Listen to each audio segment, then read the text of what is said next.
Tonight, we are going to walk the whole length of it, end to end, the long chain of war that ran through the wizarding world across most of a century.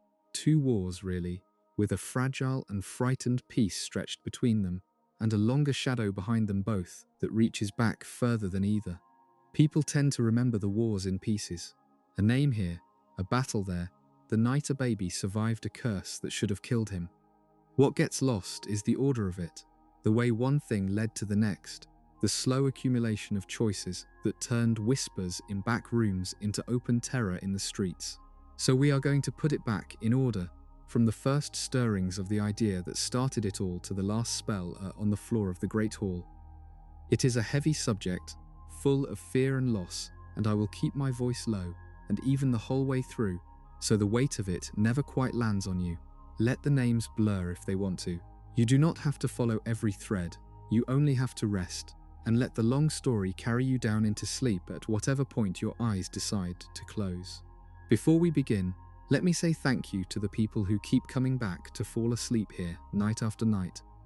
If you are drifting off with us again, leave a comment and tell me how many nights in a row it has been.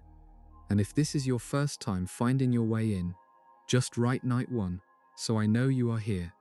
Settle into whatever is warm and soft around you, turn the lights low, and let us go back to the beginning.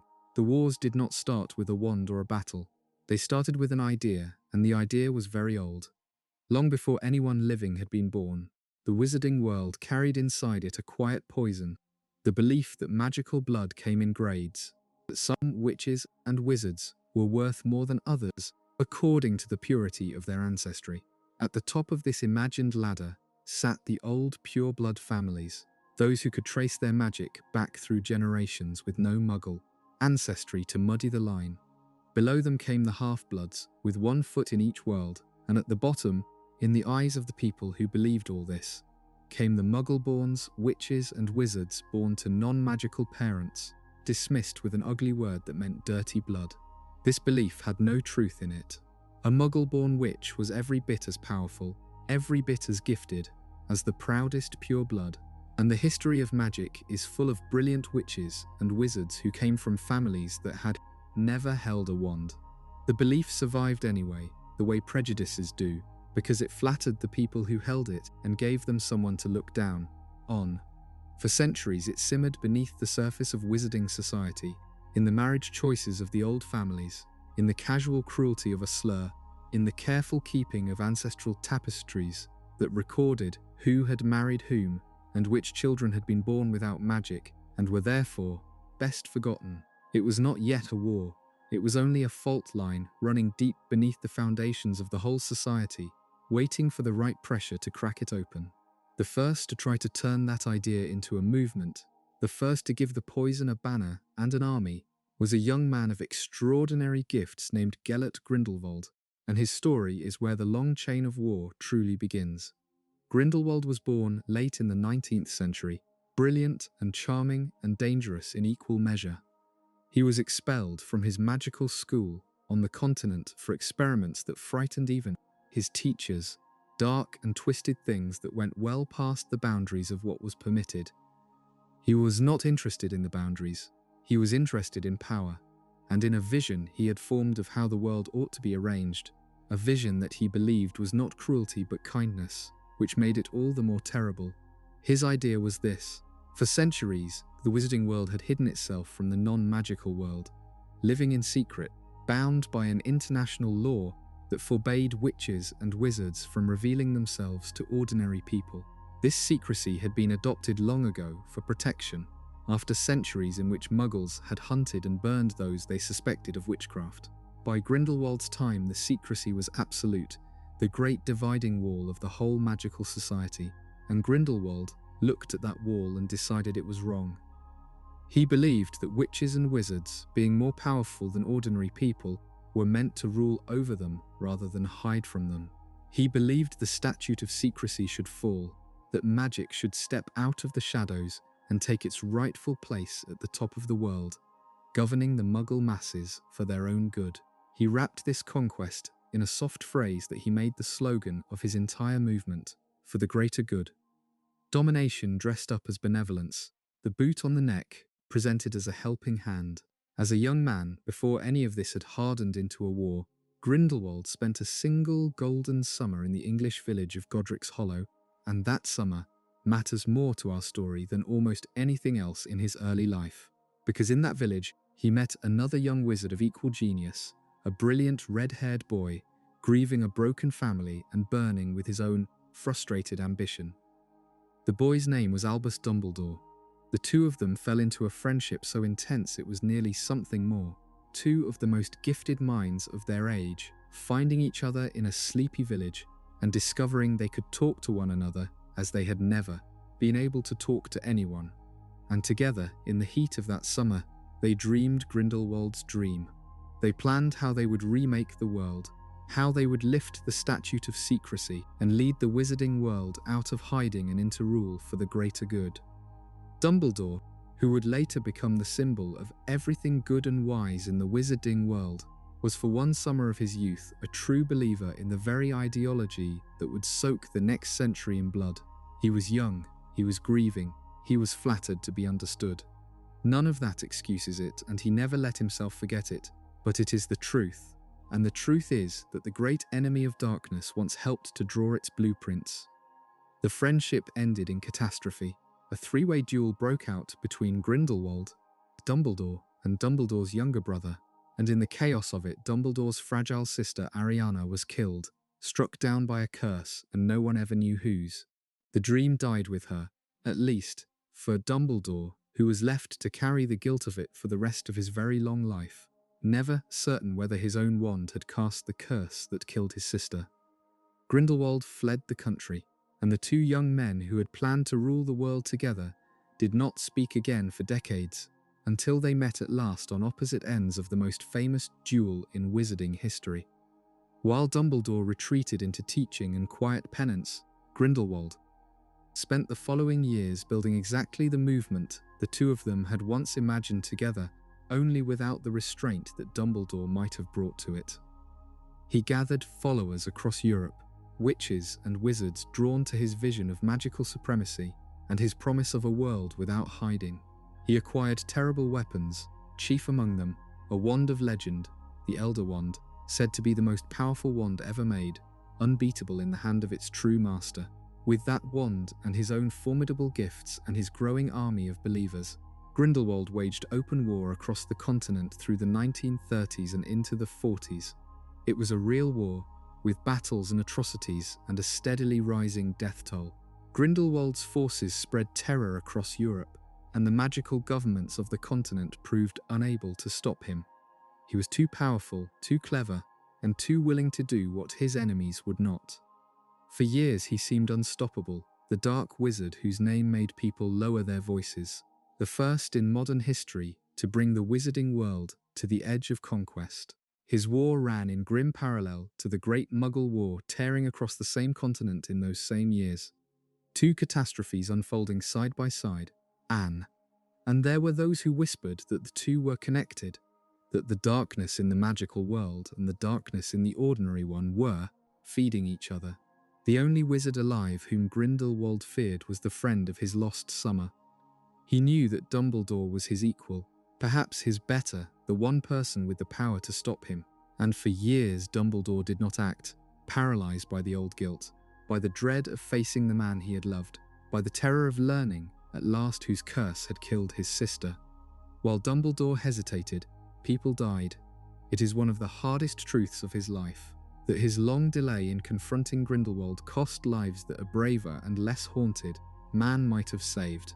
At last, in 1945, in the final year of the Muggle War, Dumbledore could delay no longer, and the two former friends met in the duel that wizarding children would study for generations afterward. By every account, it was a contest of tremendous power, two of the greatest wizards who ever lived throwing magic at each other that few others could even have survived, and in the end, Dumbledore won. He defeated Grindelwald, took the Elder Wand from him, and did not kill him but imprisoned him, locked away at the top of a towering fortress prison that Grindelwald himself had built to hold his own enemies. The Dark Wizard would sit in that cell for decades, and the war he had built collapsed without him. The defeat of Grindelwald should have been the end of the matter. The greatest dark wizard of the age was caged, the supremacist movement broken, the wizarding world saved by its greatest champion. But the idea did not die in that fortress cell. The poison that Grindelwald had given a banner to was still there, still running through the old families and the proud bloodlines, waiting. And even as the celebrations of Grindelwald's defeat were dying down, a young man was already moving unnoticed through the wizarding world of Britain, a young man who had learned different lessons from Grindelwald's rise and fall, who had no interest in vague talk of the greater good, who wanted power for its own sake, and meant to take it in ways that would make Grindelwald look almost gentle by comparison. His name, the name he had been given at birth, was Tom Riddle. The name he would give himself was Lord Voldemort, Anne. To understand the two wars that would consume the next half-century, you have to understand him, because both of them were, at bottom, his. So we go back now, past the duel, past the fall of Grindelwald, to a cold London street on the last day of the year 1926, and the birth of the child who would become the most feared wizard in modern history. His mother was a witch named Merope Gaunt, and the Gaunts are worth pausing on, because they show you what the obsession with pure blood does to a family across the generations. The Gaunts were an ancient line, one of the oldest in Britain, descended directly from Salazar Slytherin himself, one of the four founders of Hogwarts. They were proud of that descent past all reason, and they were also, by the time Merope was born, sunk into poverty and squalor and madness, living in a filthy shack because they had spent centuries marrying only within a tiny circle of acceptable pure-blood families, and then within their own family, cousins to cousins, until the line had grown sickly and unstable and cruel. They had nothing left but their pride and their ancestry, and a few precious heirlooms, a heavy gold locket that had belonged to Slytherin, and a ring set with a black stone. They clung to those objects as proof that they still mattered, even as everything else about them rotted. Merope's father and brother were violent men, contemptuous of anyone they considered beneath them, which was nearly everyone. Merope herself was beaten down, half-broken, so frightened of the men in her family that her magic barely worked at all, and she fell in love, hopelessly, with a handsome young Muggle named Tom Riddle, who lived in the grand house on the hill above the village, and did not even know she existed. When her father and brother were both taken away to the wizarding prison for their crimes against Muggles and ministry, officials, Merope, left alone for the first time in her life, acted on her hopeless love. Most accounts hold that she used a love potion, or perhaps simple enchantment, to make the handsome Muggle believe he wanted her, and the two of them ran away together and married, and she became pregnant. Then Merope made a choice that decided everything that followed. At some point during the pregnancy, she stopped giving her husband the potion. Perhaps she could not bear to keep a man enslaved to her by magic. Perhaps she truly believed that by now he might love her for herself, that the child they were expecting might be enough to hold him. Whatever her reasons, the moment the enchantment lifted, Tom Riddle the Elder looked at the strange poor woman he had somehow married, came to his senses with horror, and left her. He went back to his grand house and his old life and never returned, abandoning his pregnant wife without a backward glance.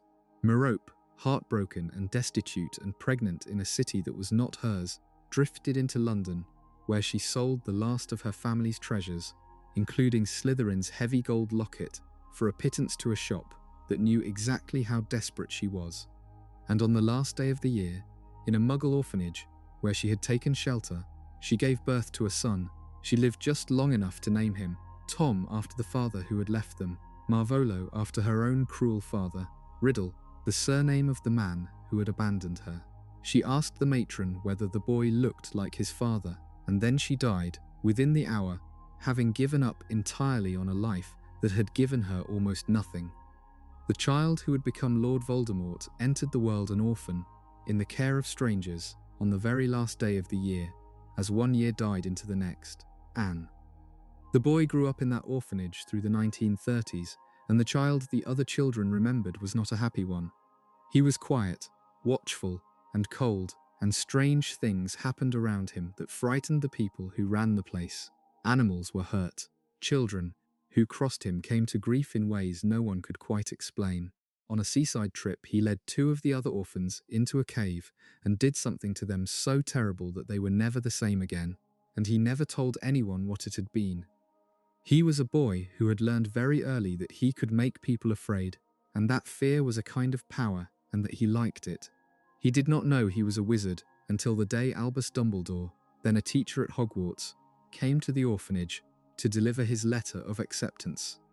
The meeting between them is one of the most telling scenes in the whole long story, because Dumbledore saw, in that first conversation with an 11-year-old boy, exactly what he was dealing with. The boy was delighted to learn he was special, that his strangeness had a name and a place. But he also revealed, without quite meaning to, the cruelty already settled deep inside him, the collection of trophies he had taken from children he had frightened, the pleasure he took in his power over others. Dumbledore left that orphanage uneasy, and the unease never left him for the rest of his life. He had met many gifted children. He had never met one who frightened him. At Hogwarts, the boy thrived in the way that a certain kind of dangerous person thrives. He was brilliant, top of every class, charming to the teachers, admired by his fellow students. He was sorted into Slytherin, the house of his ancestor, and he set about making himself, discreetly, the center of a circle of like-minded pure-blood boys, the early seed of what would one day be his Death Eaters. To the staff he was a model student, polite and gifted and humble. Beneath that surface he was searching, hungry, digging into the darkest corners of magic he could reach. And above all, he was hunting for the truth of his own ancestry, desperate to prove that the magic in him came from somewhere grand. He found it. He discovered that he was the heir of Salazar Slytherin himself, descended through the broken gaunt line, and the discovery thrilled him and disgusted him in equal measure. Thrilled him because it made him the inheritor of one of the four founders. Disgusted him because it came through his mother, a witch so weak she had died rather than live for her own child. And because his name, his hated common name, came from the Muggle father who had thrown them both away.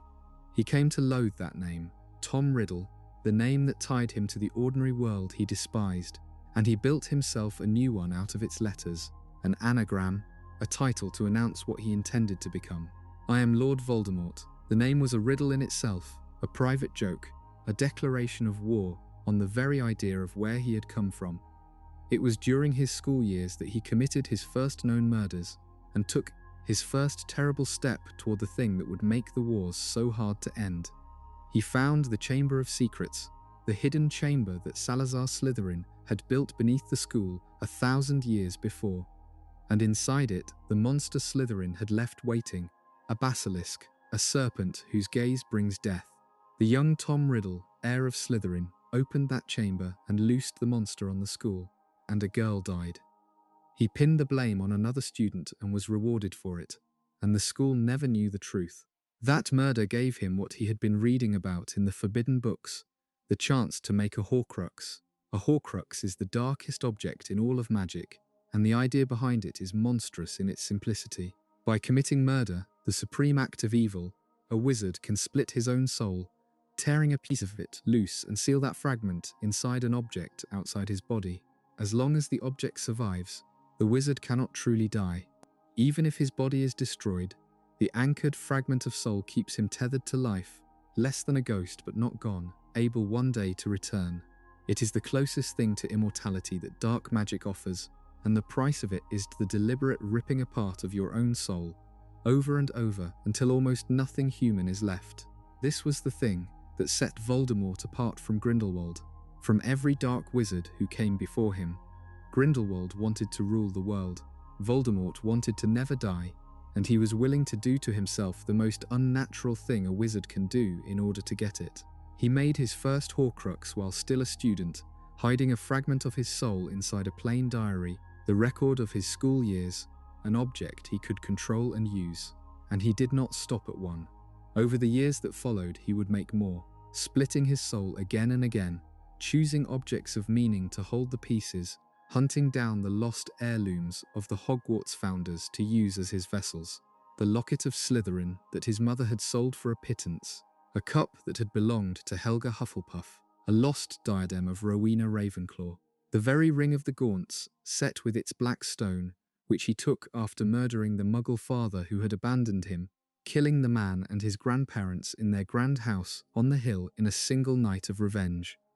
By the time he was a young man, Tom Riddle had murdered his own father and grandparents, framed two innocent people, killed a schoolgirl, and torn his soul into pieces. And to the wizarding world at large, he was still a brilliant, charming young man of great promise.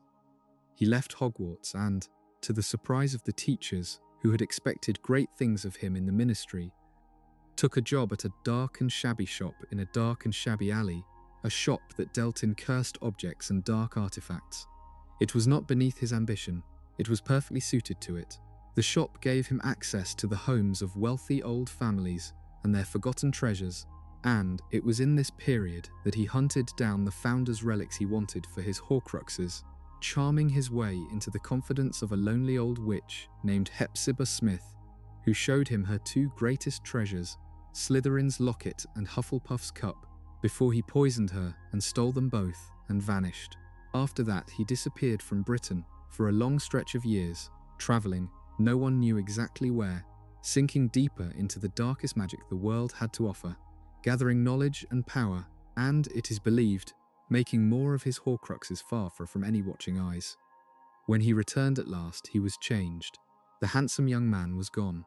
In his place was something colder and stranger, his features beginning to warp away from anything human, his eyes taking on a red gleam, his very face reshaping itself into the snake-like mask the world would come to fear.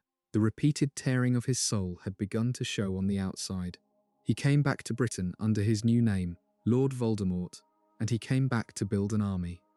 He returned to Dumbledore, who was by then the headmaster of Hogwarts, and asked for a teaching post, the post that taught defense against the dark arts. Dumbledore, who had never trusted him and trusted him less now, refused. And whether by Voldemort's design or merely his spite, the position seemed cursed from that day forward. No defense teacher able to hold it for more than a single year for the rest of Dumbledore's tenure, a small strange fact that the students noticed and the staff dreaded. Voldemort took his rejection and turned fully to the work of gathering followers, and he found no shortage of them. The followers he gathered called themselves the Death Eaters. They came, many of them, from exactly the old pure-blood families where the poison of blood supremacy had simmered longest, the families with the ancestral tapestries and the contempt for Muggle-borns, names that would become infamous in the wars to come. The Malfoys, the Lestranges, the Blacks, the Knotts, the Averys, the Rosiers. To these proud old families Voldemort offered a cause that flattered everything already believed, a promise that the natural order would be restored, that pure blood would rule, that the Muggle-borns and the Muggle lovers would be put back in their place or wiped away entirely. He gave them masks and hooded robes and a brand burned into their forearms, with a serpent for a tongue, the dark mark, which he could use to summon them, and which would one day be cast into the sky above the scenes of their killings as a signature of terror, and he gave them permission, the permission that every movement like his offers its followers, to be as cruel as they had always secretly wished to be, and to call that cruelty righteousness. By around 1970, the gathering was complete enough to become a war, and the first Wizarding War began. It did not begin with a declaration or a single great battle. It began the way such things usually begin, with disappearances, with killings that the ministry tried to explain away, with a slowly rising tide of fear that people kept hoping would recede until it became impossible to deny that the wizarding world was at war with itself. The pattern of those years was terror, deliberate and methodical. Voldemort and his Death Eaters did not march in armies, they struck from the shadows, murdering in the night, torturing those who opposed them, vanishing people who spoke against them. They killed Muggle-borns, and they killed the pure-blood families who refused to join them, the ones they called blood traitors, and they killed Muggles too, sometimes for sport, sometimes to terrorize, sometimes simply because they could. They had giants on their side, and werewolves, and the Dementors, the soulless creatures that guarded the wizarding prison and fed on human happiness, who drifted to Voldemort's cause because his cause promised them more despair to feed on.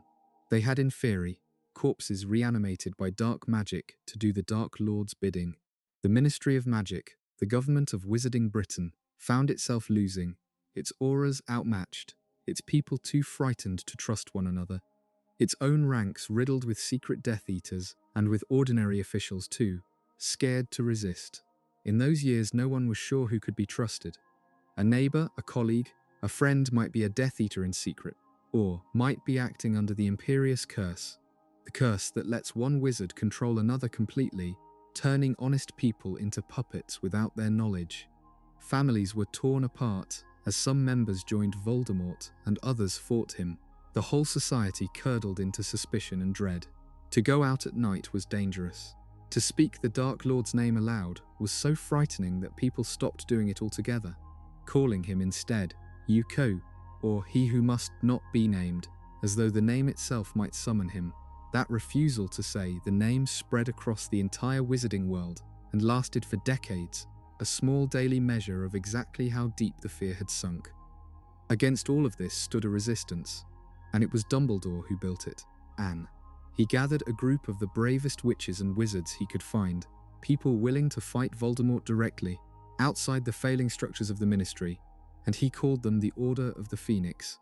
They were not many, they were badly outnumbered, but they were the heart of the resistance through the worst years of the First War, and their names became the names of heroes and of the fallen. Among them were a young married couple, both gifted, both fierce, both barely out of school and already throwing themselves into the fight. James Potter and Lily Potter, their friends Sirius Black and Remus Lupin, and Peter Pettigrew, the Longbottoms, Frank and Alice, Auras both, dozens of others, fighting and dying in a war that was slowly being lost. The Order fought bravely and the Order bled. Voldemort's power kept growing. He defied death itself, surviving attacks that should have killed him because of the Horcruxes that no one yet knew existed, and his apparent invincibility only deepened the terror around him. By the early 1980s, the war was going so badly that there was real doubt the resistance could hold. Whole families of the Order were wiped out. The Ministry was on the edge of collapse. Voldemort seemed close to total victory, closer than Grindelwald had ever come, and the wizarding world braced for the darkness to become permanent. And then the war turned on a prophecy and on a choice. A prophecy was made, overheard in part by one of Voldemort's followers and carried back to him, that spoke of a child who would be born at the end of July to parents who had thrice defied the Dark Lord, a child who would have the power to defeat him, a child marked as his equal. The prophecy said that neither could live while the other survived, that one would have to die at the hand of the other. Voldemort heard only the first part of it, the part his spy had managed to catch before being discovered and thrown out, and he did what frightened tyrants always do. He decided to kill the child before the child could grow into the threat. Two boys fit the prophecy's description, both born as July ended in 1980. One son was Neville Longbottom, son of the Auras Frank and Alice. The other was Harry Potter, son of James and Lily, and Voldemort, forced to choose which child the prophecy meant, chose Harry, the half-blood son of the Potters, perhaps because the boy was, like himself, of mixed blood, perhaps for reasons he never fully explained. In choosing Harry, he marked the boy as his equal exactly as the prophecy had warned, and he set in motion his own destruction. The Potters went into hiding. They were protected by a powerful enchantment, the Fidelius Charm, which hides a secret so completely inside a single chosen person that the secret cannot be found by any other means. As long as the secret keeper stays silent, the hidden thing simply cannot be discovered. Anne. The Potters chose their secret keeper, the person who would hold the secret of their hiding place, and they believed they had chosen the safest, most loyal of their friends. They were betrayed. The friend they trusted, Peter Pettigrew, was a coward who had already turned spy for Voldemort, and he gave up the secret. He told the Dark Lord exactly where the Potters were hidden.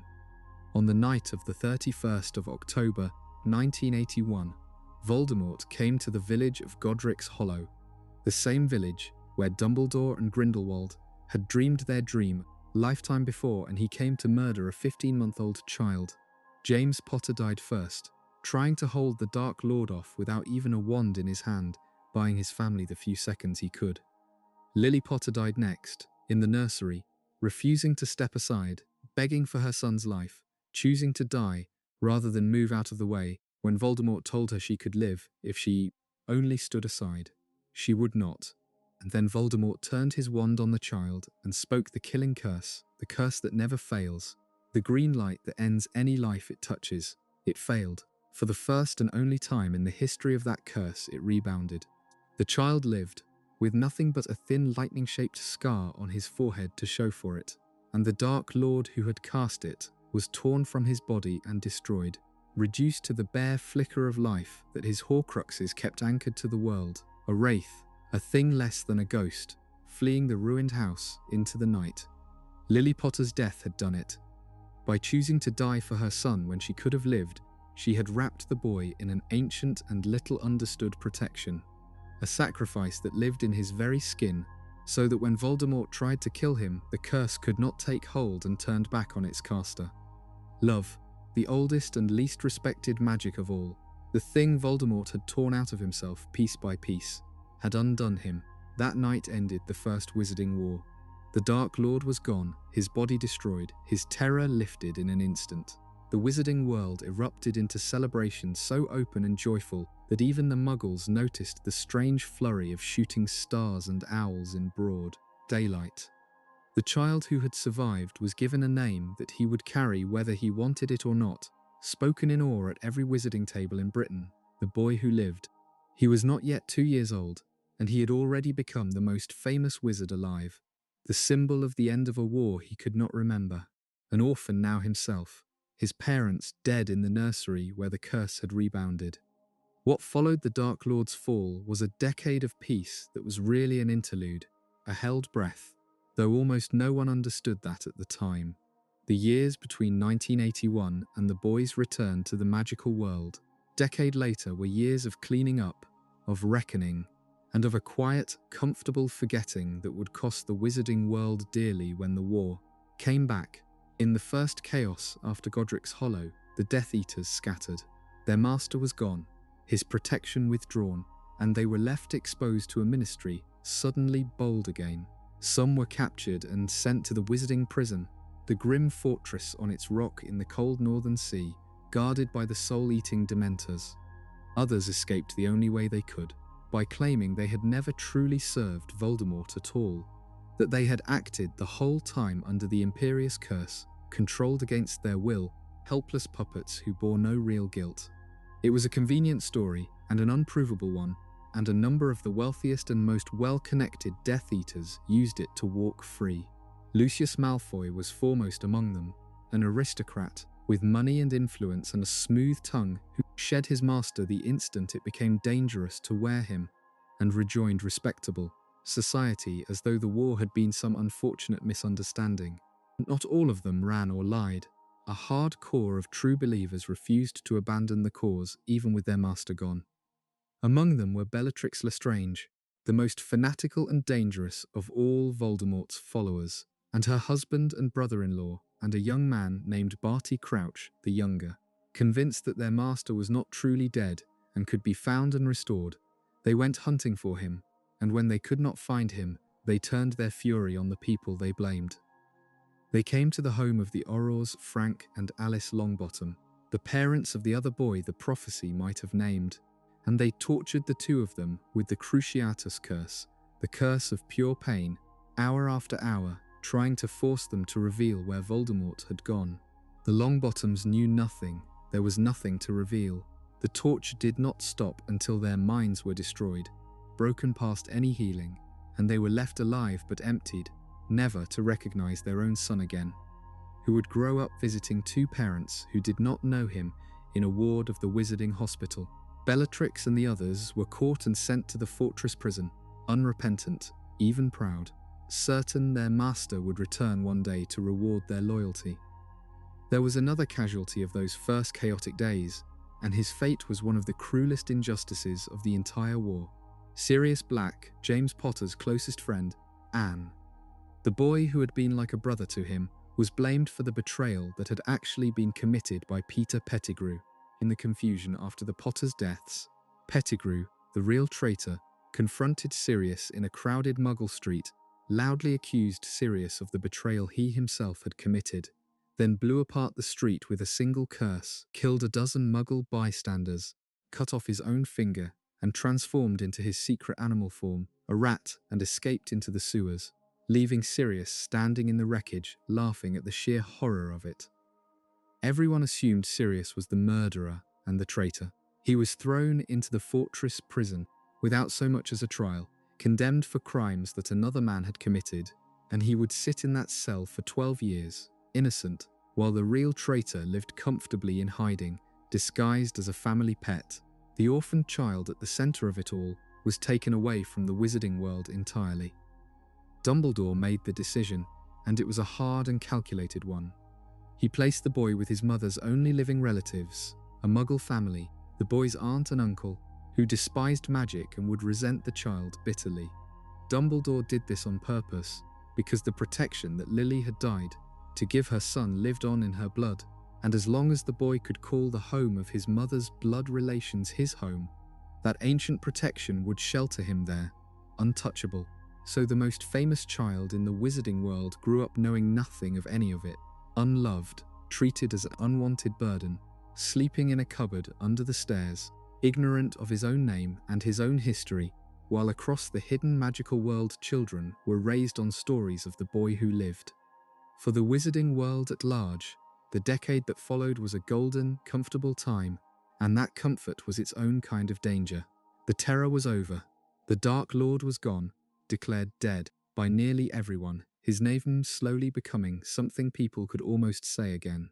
The Death Eaters, who had escaped justice, settled back into respectable lives, and society found it easier to let them, easier to forget who had stood where during the war, easier to pretend the whole thing had been an aberration now safely past.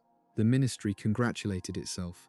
The fear faded, and underneath the comfort, the truth that almost no one would face was that Voldemort had never actually died. Dumbledore knew it, or at least suspected it. He had spent years privately studying Voldemort's history, and he had begun to understand what the Dark Lord had done to himself, the Horcruxes, the torn soul, the anchors to life hidden somewhere in the world. He understood that the thing destroyed at Godric's Hollow had been only Voldemort's body, and that as long as even one Horcrux survived, the Dark Lord was not gone but merely waiting, a fragment of malice clinging to existence, biding his time until he could find a way back. Dumbledore did not announce this. He had no proof the world would believe, and he had a frightened, exhausted society that desperately wanted the war to be over.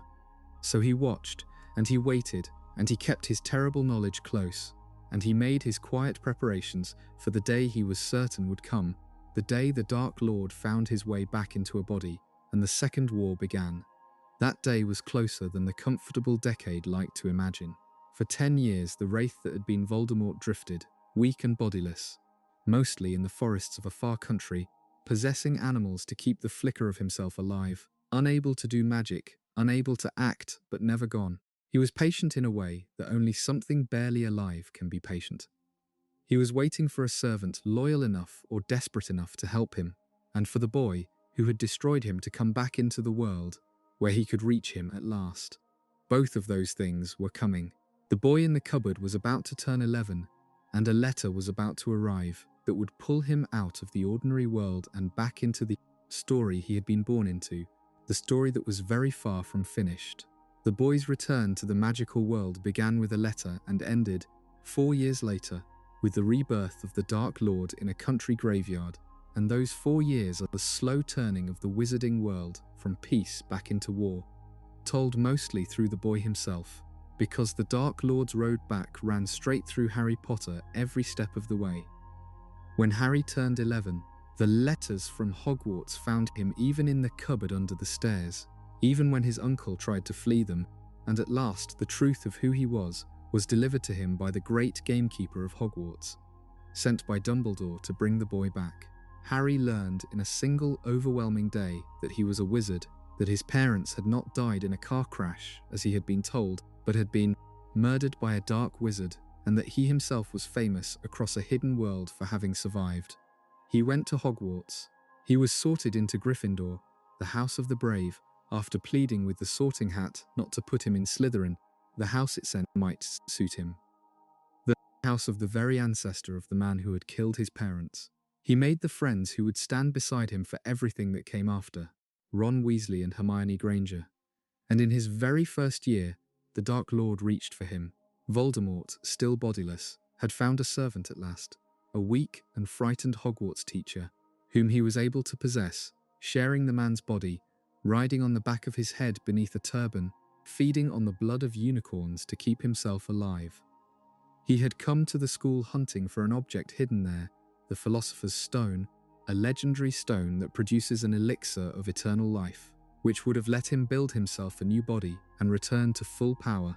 Harry, only 11, stumbled into the Dark Lord's path at the end of that year and faced him, and the ancient protection in his skin held once again.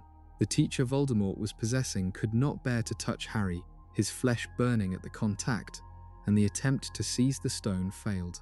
Voldemort fled once more, still bodiless, still waiting, but now he knew the boy was back in the world and within his reach. In Harry's second year, the threat came from a different direction, out of the past rather than the present, though it was the same enemy wearing a younger face.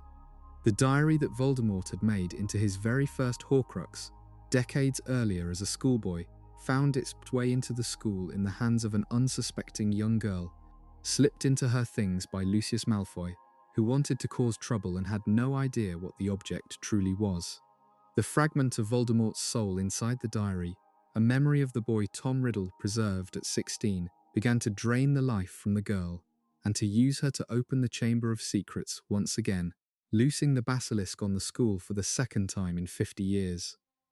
Harry followed the trail down into the chamber, faced the memory of the young Voldemort and the monster he commanded, and destroyed them both, killing the basilisk and stabbing the diary through with one of its venomous fangs. He did not fully understand what he had done, neither did anyone else at the time. But he had destroyed a Horcrux, the first of Voldemort's anchors to fall, though years would pass before anyone grasped the meaning of it. The Dark Lord had been weakened without anyone knowing, 1/7 of his torn soul wiped out of the world, by a 12-year-old who thought he had merely saved a friend. Harry's third year brought no direct attack from Voldemort, but it untangled one of the great injustices of the First War and put into place a peace that would matter enormously later. Sirius Black, Harry's godfather, broke out of the fortress prison, the first person ever to do so, driven by the discovery that the real traitor Peter Pettigrew was alive and hiding at Hogwarts in his rat form, close to Harry. The world believed Sirius had escaped to finish the murder of the Potter line by killing Harry. The truth, which came out in a single desperate night in a shrieking shack at the edge of the village, was the opposite.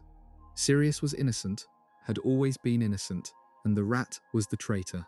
Pettigrew was exposed, but in the confusion he escaped again, transforming and slipping away, and his escape was a small disaster, because the cowardly little man fled straight to the one place he could still be useful. He went to find his old master. The servant Voldemort needed in order to return was now free and motivated, and on the move, and the long road back had unknowingly gained its most important traveller. The fourth year was the one that ended the interlude for good, the year the Dark Lord came back into a body, and the Second Wizarding War truly began, though most of the world would refuse to admit it for another full year after. It centered on the Tri-Wizard Tournament, a grand magical contest between 3 schools, into which Harry's name was entered against his will by an enemy hidden inside the school. All year, unseen hands guided Harry through the tournament's tasks, steering him toward the final challenge, and the purpose of it was revealed only at the end. The trophy at the heart of the maze in the final task had been turned into a portkey, an enchanted object that transports whoever touches it, Anne.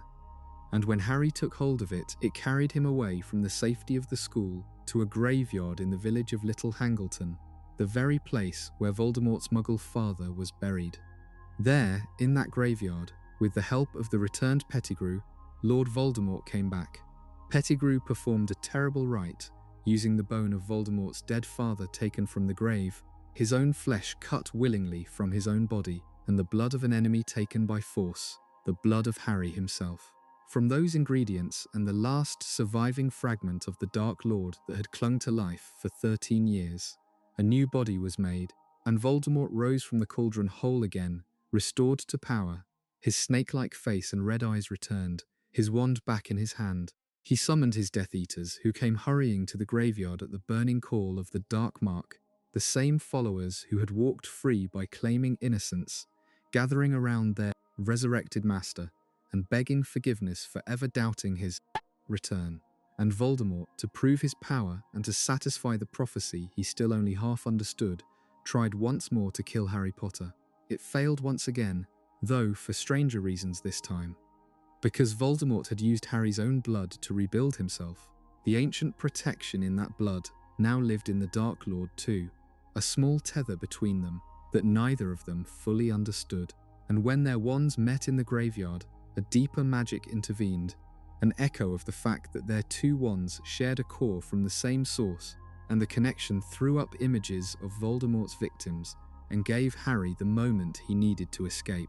He grabbed the body of a murdered fellow champion and the Portkey trophy, and was carried back to the school, alive, with the dead boy and the terrible news. Voldemort was back, the war was beginning again, and Harry was the only witness, a 14-year-old, carrying a truth that the comfortable, frightened wizarding world did not want to hear. The Second Wizarding War began in the worst possible way, with a year in which the government of Wizarding Britain refused to admit that it was happening at all.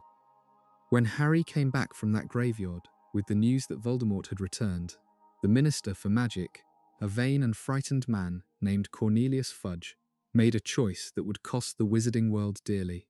He decided not to believe it. To accept that the Dark Lord had returned would mean panic, would mean the end of the comfortable decade, would mean admitting that his ministry was unprepared, and that his own grip on power was suddenly fragile. So Fudge chose the comfortable lie over the terrible truth.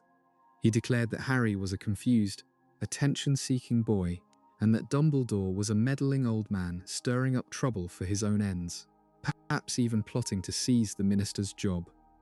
The ministry turned the full weight of its propaganda against the two people telling the truth, using the wizarding press to smear Harry as a liar and Dumbledore as a dangerous fool, while Voldemort, delighted, used the year of denial to rebuild his strength unseen, exactly as he wished, unopposed by a government that would not even name him.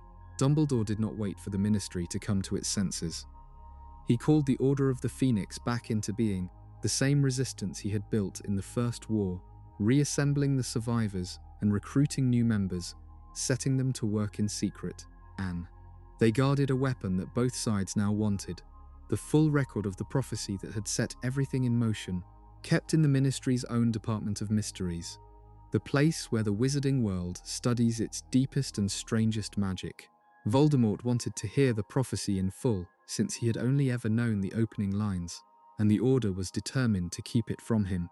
So the first year of the renewed war became a quiet struggle in the shadows over a glass sphere, holding a few sentences of prophecy, while the public went on pretending there was no war at all. Inside Hogwarts, the ministry's denial took on a face, and her name was Dolores Umbridge, sent by Fudge to keep watch over the school and to bring the troublesome Dumbledore to heel. Umbridge was installed as a teacher and, by degrees, given power over the entire school by ministry decree, until she had made herself its headmistress in all but name. She was a small, smiling, soft-spoken woman with a fondness for pink and for kittens, and she was one of the cruelest figures in the entire war, all the more frightening because her cruelty wore such a pleasant mask. She refused to teach the students any real defensive magic on the ministry's orders, because to teach them to defend themselves would be to admit there was something to defend against.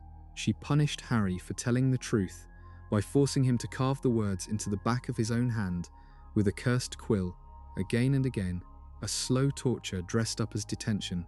She embodied the particular evil of the year, the evil of a comfortable authority that would rather break the children in its care than admit the danger bearing down on all of them.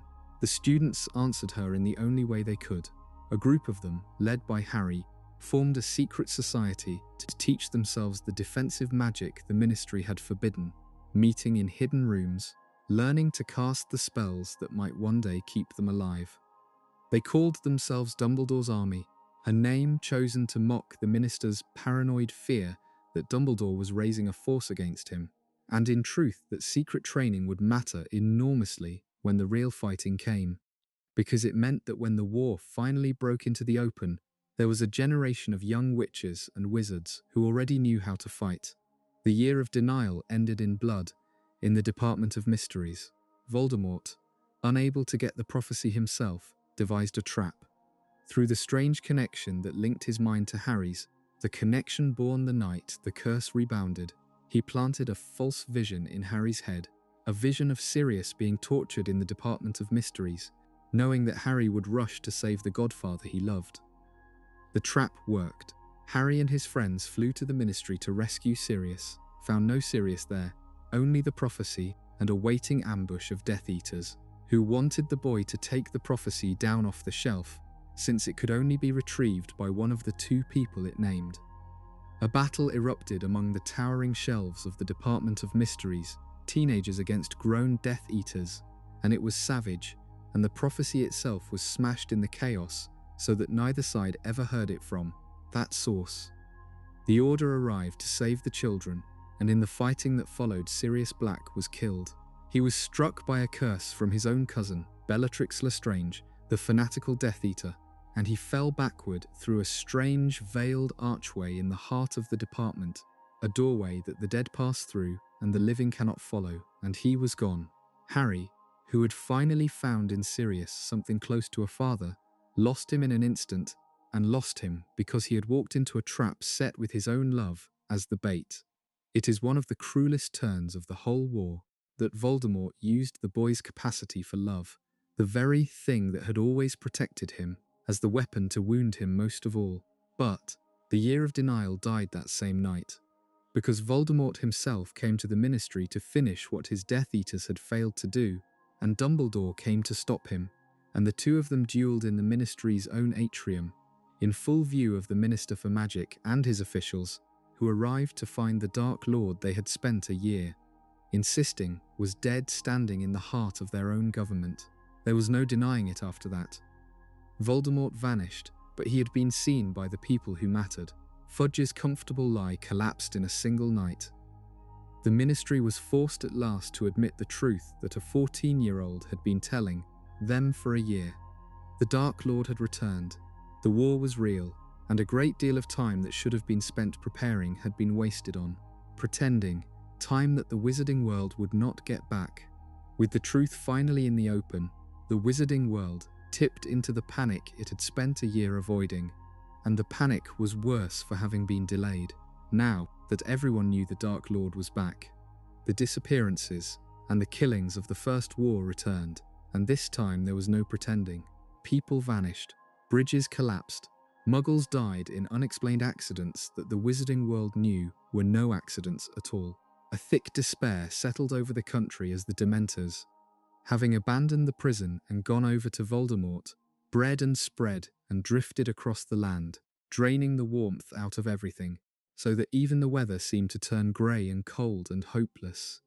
Fudge was forced out in disgrace, replaced as minister by Rufus Scrimgeour, a tougher and more determined man, a former head of the Aurors, who at least understood that the country was at war. But Scrimgeour's ministry was fighting a losing battle, more concerned with appearing strong than with being effective, arresting suspects to reassure the public whether or not they were guilty, and being hollowed out from within as Voldemort's people worked their way deeper into its ranks. The ministry looked, from the outside, like a government at war. Inside it was rotting, and the rot would soon bring the whole structure down. Through all of this, one figure moved in the shadows whose true loyalties no one could be sure of, and his role would prove to be the hinge on which the entire war turned.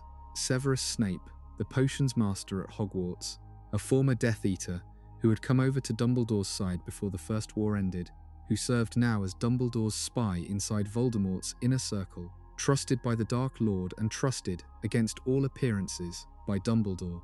Whose side Snape was truly on was the great question of the war, and almost no one knew the answer. Because the answer was hidden inside a grief and a love that Snape had carried in secret for 16 years. Voldemort, meanwhile, set in motion a plan to punish the Malfoy family for Lucius's failures and to strike at Hogwarts from within. He gave Lucius's teenage son, Draco Malfoy, an impossible and deadly task.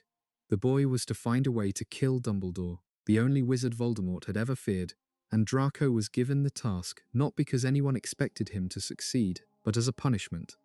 A near-certain death sentence dressed up as an honor meant to make the proud Malfoys suffer.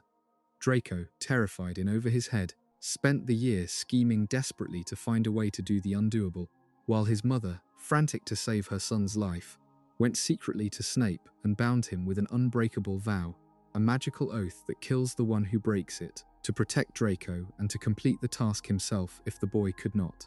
Snape, playing a game so deep that even Dumbledore was one of the few who understood it, agreed. Dumbledore spent that same year doing the most important work of the war, and he did it in private with Harry alone. He had understood for years what Voldemort had done to himself, the Horcruxes, the torn soul, and he had finally begun to find them. He had already destroyed one himself, the Ring of the Gaunts, which had been made into a Horcrux, and also concealed a far older and more dangerous secret, and the destroying of it had cost him terribly. A curse that was slowly killing him, blackening his hand and spreading through his body, giving him perhaps a year to live. Knowing his time was short, Dumbledore took Harry through a series of memories drawn from the past, building in the boy a complete understanding of who Voldemort was and how he had made himself, so that Harry would know what had to be done after Dumbledore was gone. The whole of that year was Dumbledore handing his knowledge to a 16-year-old, preparing him to finish a war that Dumbledore knew he would not live to see the end of. The two of them learned that Voldemort had made not one Horcrux but 6, splitting his soul into 7 pieces in all, the most unstable and unnatural number he could manage, with the 7th piece kept inside his own body. To kill Voldemort permanently, every one of the Horcruxes had to be found and destroyed first, or the Dark Lord would simply return again as he had before. The diary was already gone, destroyed in the chamber years earlier. The ring was gone, destroyed by Dumbledore, that left 4 hidden anchors still tying Voldemort to life, scattered and concealed, and the task of finding and destroying them would fall, after this year, to Harry. Near the end of the year, Dumbledore took Harry to find one of them. He had discovered the location of a Horcrux hidden in a cave by the sea, the same cave where the boy Tom Riddle had once tortured 2 orphans, and the 2 of them went there together. The cave was protected by horrors, and to reach the Horcrux, Dumbledore had to drink an entire basin of a potion designed to cause unbearable pain and despair and weakness, forcing Harry to keep making him drink it to the last drop. They retrieved the locket, the heavy gold locket of Slytherin, and fought their way out past an army of Inferi, the reanimated dead, with Dumbledore poisoned and failing. But the locket they took was not the true Horcrux. Inside it they would later find only a note, signed with the initials of someone who had reached it first, someone who had stolen the real Horcrux and left a message of defiance to a Dark Lord who might never see it. The desperate, deadly errand had won them nothing but a fake. They returned to Hogwarts to find the dark mark burning green above the school, the signature of a killing, the sign that Death Eaters were inside. Draco Malfoy had finally found his way to succeed at part of his task. He had repaired a broken magical cabinet that formed a passage into the school, and through it he had let Voldemort's Death Eaters into Hogwarts for the first time. Dumbledore, dying from the cave potion and the year-old curse, was cornered at the top of the astronomy tower by Draco, who had come to kill him, and in that moment, the boy could not do it. Faced with the actual act, wand raised at a defenseless old man, Draco Malfoy lowered his arm. He was a frightened child, not a murderer, and Dumbledore, even dying, spoke to him gently, offered him protection, tried to save him from what he was being made into. Then the other Death Eaters arrived on the tower, and Snape came with them, and Dumbledore looked at Snape and said a single quiet word, "Please." The watching world would believe for a long time that it was a plea for mercy, the great wizard begging for his life. It was the opposite.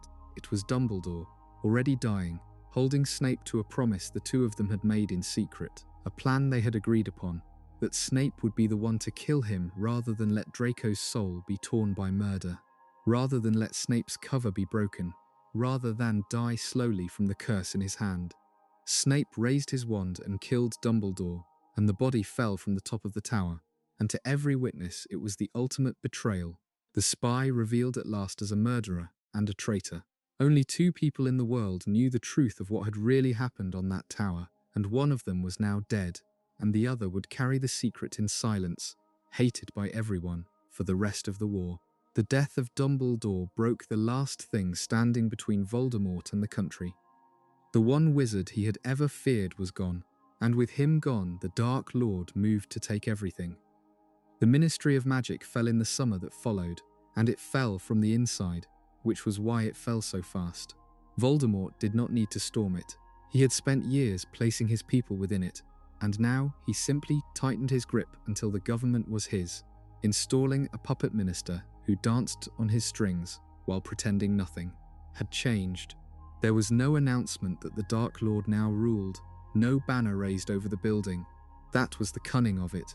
To the ordinary witch or wizard, the ministry still stood, still issued its decrees, still seemed to be the same government it had always been. Underneath, it had become an instrument of terror, and it turned that instrument first against the people Voldemort hated most. The persecution of the Muggle-borns began in earnest. A new office was set up inside the ministry, with a bureaucratic and harmless-sounding name, dedicated to the registration of Muggle-born witches and wizards, who were now accused, against all sense, of having stolen their magic from true wizards, since the new regime's ideology could not allow that they had been born with it. Muggle-borns were summoned, interrogated, stripped of their wands, imprisoned, and worse. Propaganda poured out of the ministry's presses, teaching the public to fear and despise them.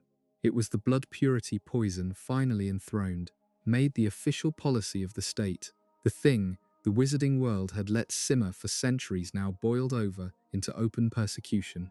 And the terrible part was how many ordinary people went along with it, kept their heads down, signed the forms, looked away, told themselves it was not their concern, exactly as ordinary people have always done when a cruelty becomes official.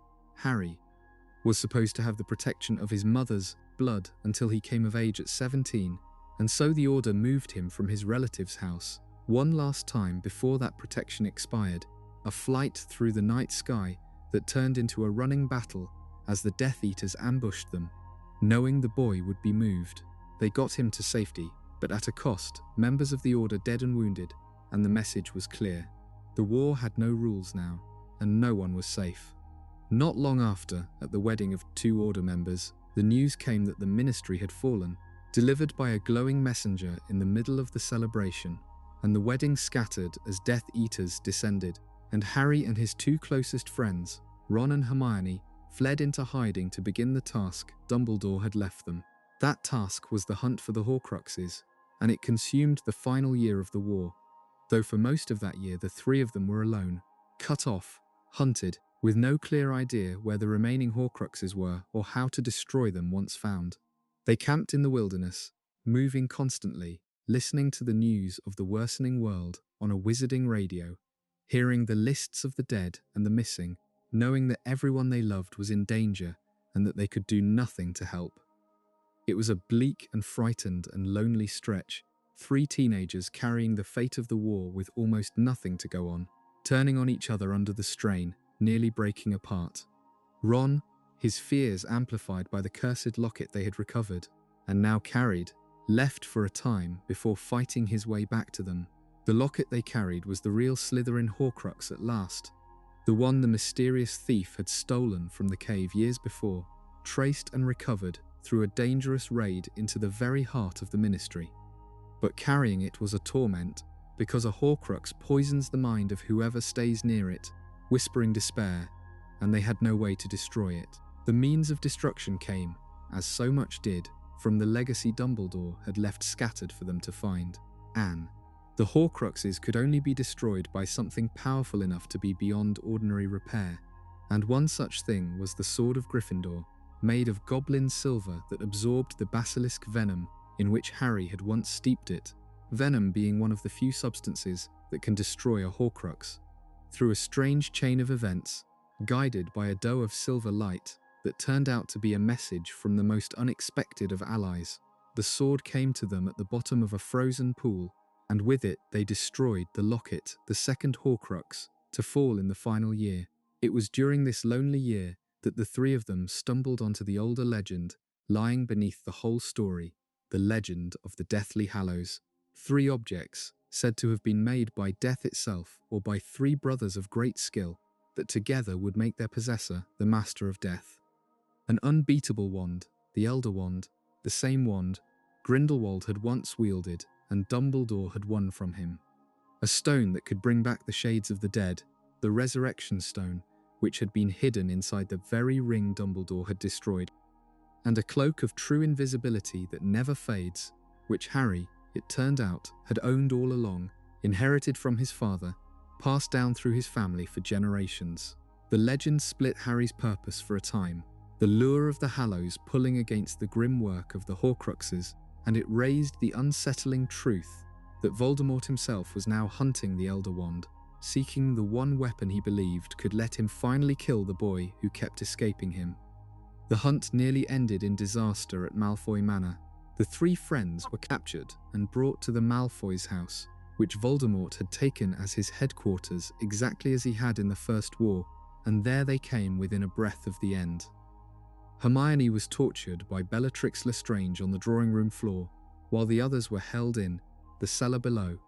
They were saved by the unlikeliest of rescuers, a house elf named Dobby, who had loved Harry since the boy had won him his freedom years before, and who appeared out of nowhere to spirit them away. They escaped, but Dobby was struck by a thrown blade as they vanished, and the brave little elf died in Harry's arms on a beach far from the manor, free, having given his life for friends who were not even his own kind. Harry buried him by hand, without magic, and something settled in him over that small grave, a clarity about what he had to do, a turning away from the seduction of the Hallows and back to the hard road of the Horcruxes. The escape from the manor had given them one important thing. They had learned, from Bellatrix's panic, that she believed something of Voldemort's was hidden in her vault, deep beneath the Wizarding Bank, and they understood at once that it must be another Horcrux. So they did the impossible. They broke into the bank, the most secure place in the wizarding world, guarded by goblins and by a half-blind dragon chained in its depths, and they fought their way down to Bellatrix's vault and found inside it the cup of Helga Hufflepuff, another of the Founder's relics, turned into an anchor for Voldemort's soul. They seized it and escaped by freeing the captive dragon and riding it up out of the earth and away, leaving the bank in ruins behind them. 3 Horcruxes were now accounted for in the final year, the locket destroyed, the cup in their hands, and Harry, through the connection that linked his mind to the Dark Lords, saw Voldemort's reaction to the break-in, and understood from his enemy's terror exactly where the next anchor lay. One of the Horcruxes was hidden at Hogwarts, the school that had been the only true home Tom Riddle ever knew, and to Hogwarts they would have to go. They returned to Hogwarts in the last hours before the final battle, slipping into the village beside it, and then into the school itself, which had become a grim and frightened place under the rule of the Death Eaters. Voldemort had installed to run it. Snape was the headmaster now, set in the post by the Dark Lord who believed Snape was his most loyal servant, and the school was patrolled by the cruelest of the Carrows, a brother and sister who taught torture and used the students for practice. But even under that occupation, the resistance had never died. The students of Dumbledore's army had kept fighting in their own small ways all year, and they were ready, the moment Harry returned, to rise. What Harry was hunting at Hogwarts was the lost diadem of Rowena Ravenclaw, another Founder's relic, which Voldemort had turned into a Horcrux, and hidden in the one place he believed no one else had ever discovered, the great hidden room of requirement, a room that becomes whatever its seeker needs. He had hidden it there as a young man, in a vast chamber. The room becomes for those who need to hide things, a chamber piled with the lost and forgotten objects of 1,000 years of students, and he had thought himself the only one ever to find that place, which was exactly the kind of arrogance that undid him again and again. Others had found it. Harry found it. and the diadem was there, waiting, where it had sat hidden for 50 years. By the time they began the search, the battle had already begun. Because Voldemort had learned that Harry was at the school and was coming for him with all his forces, the Death Eaters running the school were overthrown. The staff and students who chose to fight prepared the castle's defences, the head mistress in all but name now leading them. The older students staying while the youngest were evacuated, the teachers raising ancient protective enchantments around the walls, the stone guardians of the castle animated to march in its defence. The Order of the Phoenix came. The families and former students and shopkeepers of the wizarding world came, anyone willing to stand. And out in the darkness beyond the walls, Voldemort gathered his own army, his Death Eaters and his giants and his Dementors, and the great snake that never left his side, and the werewolves and the inferi, and everything else he had bent to his will, and he laid siege to the only place that had ever felt like home to the orphan boy he had once been. Pause here for a moment, at the threshold of the last battle, because we have come a long way through the dark tonight, all the way from an idea whispered in old families to the gates of the final fight, and it is worth taking a breath before we go in. Anne. If you have drifted halfway to sleep already, that is exactly right, and you can let the rest of the story wash over you without holding on to any of it. The events from here are the ones the wizarding world would remember, above all others, the night the war ended, and they are best heard the way you hear a storm from inside a warm room, close enough to feel its weight, far enough away to be safe. Step through the gates with me, gently into the last hours. The Battle of Hogwarts began in earnest in the deep of the night and ran through to the dawn, and it was the largest and most terrible battle the wizarding world had seen since Grindelwald's war.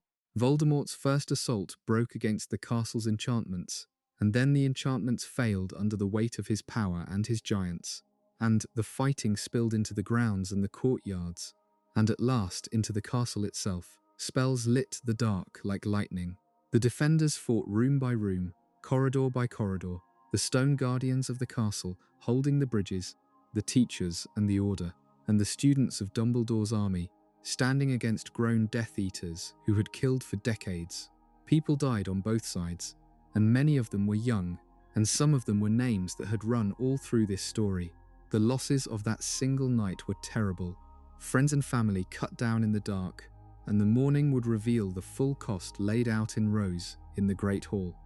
In the middle of the fighting, Harry and his two friends made their way to the Room of Requirement and found the diadem, and there they were nearly killed by Draco Malfoy and his frightened companions, one of whom loosed a cursed fire so dark and so hungry that it could not be controlled, a living inferno that consumed the vast hidden chamber and everything in it. Harry and his friends escaped it by the narrowest margin, turning back even then to pull two of their enemies out of the flames, and the cursed fire destroyed the diadem as it destroyed everything else. Another Horcrux gone, burned away in the magic that one of Voldemort's own followers had so carelessly unleashed. 4 Horcruxes were now destroyed. The diary, the ring, the locket, the cup destroyed by Hermione with a basilisk fang taken from the chamber, and now the diadem in the cursed fire. 2 anchors remained, the great snake that Voldemort kept always at his side, and one more that Harry did not yet understand, the one closest to him of all. In a lull in the fighting, Voldemort withdrew his forces and sent his voice magically through the castle and across the grounds into the ears of everyone fighting, offering a single bargain. He would stop the slaughter, he said, if Harry Potter were given up to him. The defenders had 1 hour to hand the boy over, or the Dark Lord would enter the castle himself and kill everyone he found. It was the same bargain he had offered through his ancestor's heir 1,000 years apart, the same offer every tyrant makes, that all this death could end if only the resistance would betray the one thing worth resisting for. The defenders did not give Harry up, but Harry heard the offer, and it began to work on him, because he had started to understand something terrible about himself, something Dumbledore had known and never quite told him. The understanding came through Snape, and through Snape's death, which was one of the great hidden turning points of the entire war. Voldemort had convinced himself that the reason his wand kept failing against Harry was that he did not truly own the most powerful wand in the world, the Elder Wand, which he had stolen from Dumbledore's tomb. He believed the wand's allegiance still belonged to whoever had killed its last master, and since Snape had killed Dumbledore, Voldemort reasoned, coldly and wrongly, that Snape stood between him and the wand's full power. So in a quiet boathouse at the edge of the battle, the Dark Lord killed his most loyal servant, the man who had served him faithlessly for years, in order to claim a wand that had never been Snape's to give. It was a murder built on a mistake, and as Snape lay dying, he gave Harry one last gift, a stream of silvery memories drawn from his mind, and begged the boy to take them and look. What Harry saw in those memories rewrote everything. He learned that Snape had loved Harry's mother, Lily, since they were children together, before either of them came to Hogwarts, and that he had never stopped loving her, not through her marriage to the man Snape hated, not through her death, not in all the long years after, Anne. He learned that Snape had gone to Dumbledore the night the Potters were marked for death and begged for their protection, and that when they died anyway, Snape's grief had turned him against Voldemort forever and bound him to Dumbledore's service as a spy, the most dangerous work in the war, carried out for 16 years for the memory of a dead woman who had never loved him back. He learned that Snape had protected Harry all along secretly, hating the boy for his resemblance to the father and loving him for his mother's eyes. That the silver doe of light that had led Harry to the sword had been Snape's own, the shape of Lily's protective spirit living on in his. And he learned the last and worst thing, the thing Dumbledore had told Snape near the end, the thing that the whole war had been built around. The night Voldemort's curse rebounded in the nursery, a fragment of the Dark Lord's shattered soul had broken loose and latched onto the only living thing in the room. It had attached itself to the baby Harry and lived in him ever since, hidden behind the lightning scar. Harry was a Horcrux, the unintended seventh anchor, made by accident on the night the First War ended, carrying a piece of Voldemort's soul inside his own body all his life. And that meant the thing Dumbledore had known and could not bear to say. As long as Harry lived, that fragment of Voldemort lived too, and the Dark Lord could not truly be killed. For Voldemort to die, the Horcrux inside Harry had to die, and that meant Harry had to let Voldemort kill him. The boy Dumbledore had raised so carefully, prepared so thoroughly, had been prepared all along to walk to his own death.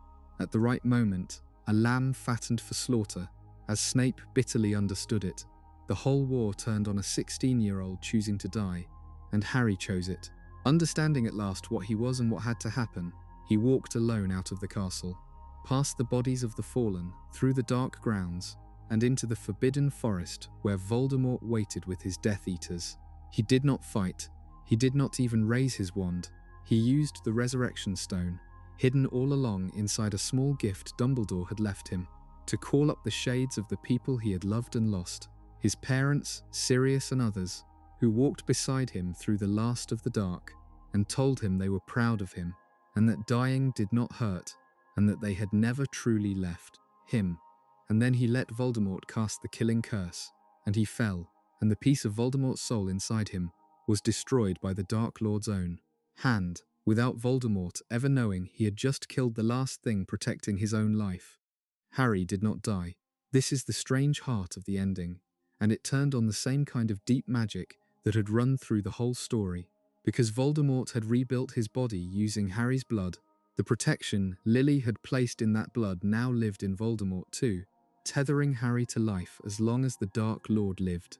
The killing curse destroyed the Horcrux, the fragment of soul, but it could not destroy Harry himself. He found himself in a place that was like a quiet, bright, empty version of a railway station, somewhere between life and death, and there he met Dumbledore one last time, who explained it all, who told him he could go on to death if he wished or return to finish the fight. And Dumbledore, in that bright, quiet place, finally confessed his own failures to the boy, the summer with Grindelwald, the dream of ruling for the greater good, the sister dead, and the guilt carried for a lifetime. The great wizard ended the story as a flawed and sorry man, asking a boy's understanding, which is the truest thing about him. Harry chose to go back. Voldemort believed he had won. He carried the boy's body back to the castle in triumph, the great snake at his side, his Death Eaters behind him, and he forced the defenders out into the courtyard to look upon their dead hero and despair. He had the body laid before them. He told them their champion was dead, killed trying to flee, and that resistance was finished. For a moment, the despair was real and total, the war seemingly lost in a single stroke. And in that moment, the courage of the defenders showed itself, because even believing Harry dead, they refused to kneel. Neville Longbottom, the other boy the prophecy might once have named, the son of the tortured Aurors, stepped forward out of the broken ranks and openly defied the Dark Lord to his face, declaring that the fight was not over, that what Harry had stood for had not died with him. It was Neville who struck the next blow that mattered. Harry, who had only been feigning death, hidden by the confusion, was waiting for his moment, and the fighting broke out again all around as the defenders surged back into the battle. Voldemort had one Horcrux left, the Great Snake, and it had to die before the Dark Lord could be killed at last. And Neville Longbottom, in the chaos of the renewed battle, pulled the sword of Gryffindor from the old hat, where it had appeared for him in his moment of need, and with a single stroke he cut the head from the serpent. The last Horcrux was destroyed. For the first time since he was a schoolboy, splitting his soul in secret, Lord Voldemort was mortal, his whole soul gathered back into his single body, able to die like any other man, though he did not yet understand that it was so. The battle poured back into the Great Hall for its final hour. The defenders and the Death Eaters fighting among the long tables where children had once eaten their breakfasts, and in that hall 2 duels decided everything. In the first, Bellatrix Lestrange, the most dangerous of all the Death Eaters, the woman who had tortured Neville's parents into madness and killed Harry's godfather, was cut down at last, killed not by any famous warrior but by Molly Weasley, an ordinary mother defending her children, who had already lost a son to the knights fighting and would not lose another. It was one of the few moments of the whole war that felt like justice, the fanatic who had killed so many brought down by a mother's fury. And then there was the last duel, the one the prophecy had promised, since before Harry was born, the boy and the Dark Lord facing each other alone in the center of the hall as the fighting fell still around them. Voldemort still believed himself the master of the Elder Wand, the unbeatable wand, and he could not understand why his curses kept failing against this boy, why Harry stood so calm and unafraid. So Harry explained it to him, in the open, in front of everyone, the way you might explain something to a child. The Elder Wand had never belonged to Voldemort. Its allegiance had never passed to Snape, because Snape had not truly been the one to defeat Dumbledore. The wand had been won, months before, by a careless act when Draco Malfoy had disarmed Dumbledore on the tower an instant before Dumbledore died. The wand's loyalty had passed to Draco, and then Harry, in the struggle at Malfoy Manor, had overpowered and disarmed Draco, which meant that the allegiance of the most powerful wand in the world had, unknowingly, passed to Harry himself. Voldemort was holding a wand that considered Harry its master. It would not work against its own master, it never could. Voldemort, in his fury and his disbelief, cast the killing curse one final time, and Harry cast only a disarming spell, the simplest defensive magic, the same spell that had become his signature, and the 2 jets of light met in the air between them. The Elder Wand refused to kill its master. The curse rebounded, as it had rebounded once before in a nursery 17 years earlier, and this time there was no Horcrux to catch the falling soul, no fragment left to keep the Dark Lord tethered to the world. Lord Voldemort fell, killed by his own curse turned back on him, and he died as the ordinary mortal he had spent his whole life refusing to be, his torn and shrunken soul finally with nowhere left to go. The most feared wizard in modern history, the man who had split his soul 7 ways to escape death, died on the floor of a school, in the grey light of dawn, an old curse rebounding, a borrowed wand betraying him. The war was over. We are about halfway through our long night now, having come all the way from the first whispered idea to the moment the Dark Lord fell. So let me slow down for a breath before we walk through the quiet years that followed. If these calm histories help you wind down on the hard nights, a gentle tap on the like button is the small thing that helps other tired listeners find their way here when sleep will not come. And if you feel like it, leave a comment with how many nights you have been falling asleep with us. or just night 1 if this is your first. There is no need to stir, it can wait until morning. For now, settle deeper, Anne, and let us see what the world looked like when the fighting finally stopped. The morning after the battle came up clear and ordinary over a castle that would never be the same. The fighting had ended at dawn, and the survivors were left in the strange flat silence that follows a great battle, too exhausted for joy, moving slowly through the wreckage of a place that had been their home. In the great hall, where children had eaten their meals for 1,000 years, the dead were laid out in long rows, and the families came to find their own among them. The cost of the night was terrible, and it had fallen heavily on the young and the brave. Among the dead were members of the Order who had fought through both wars, and students barely out of childhood, and a young father whose wife had died beside him in the same battle, leaving a newborn son an orphan in the same way Harry had been orphaned, the pattern of the wars repeating itself one last time. Whole families had lost their children. The Weasleys, who had fought as a family from the beginning, had lost one of their twin sons. The grief in that hall was vast and quiet, and it sat alongside the relief in a way that no one quite knew how to hold, because the same night had brought both the end of the terror and the loss of the people who had ended it. Harry himself slipped away from the celebrations almost at once. He had become again the most famous wizard alive, the boy who had walked to his own death and come back, the one who had finally killed the Dark Lord. But he wanted none of the attention. He wanted sleep, and the company of his 2 closest friends, and a quiet that he had not known in years. The hero of the wizarding world ended the war by going up to a familiar bed and sleeping, like anyone who has been awake too long through too much horror. And there is something right about that the end of so much should be marked not by a parade, but by an exhausted boy finally allowed to rest. Anne.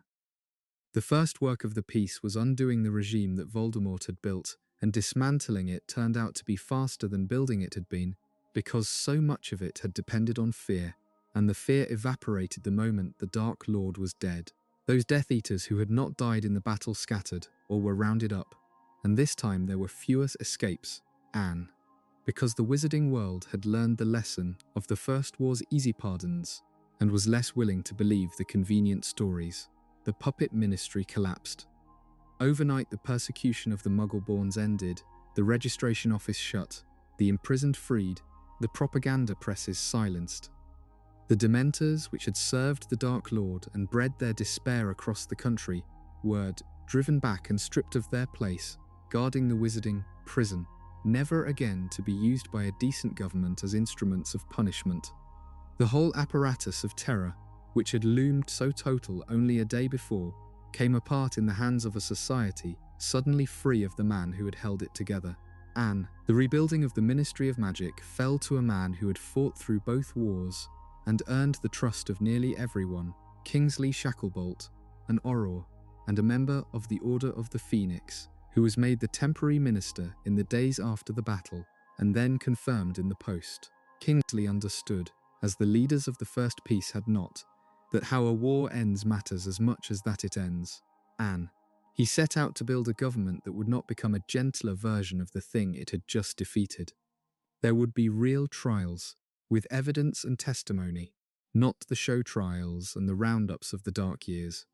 People would be judged for what they had actually done, not for their names or their families or the house they had belonged to at school.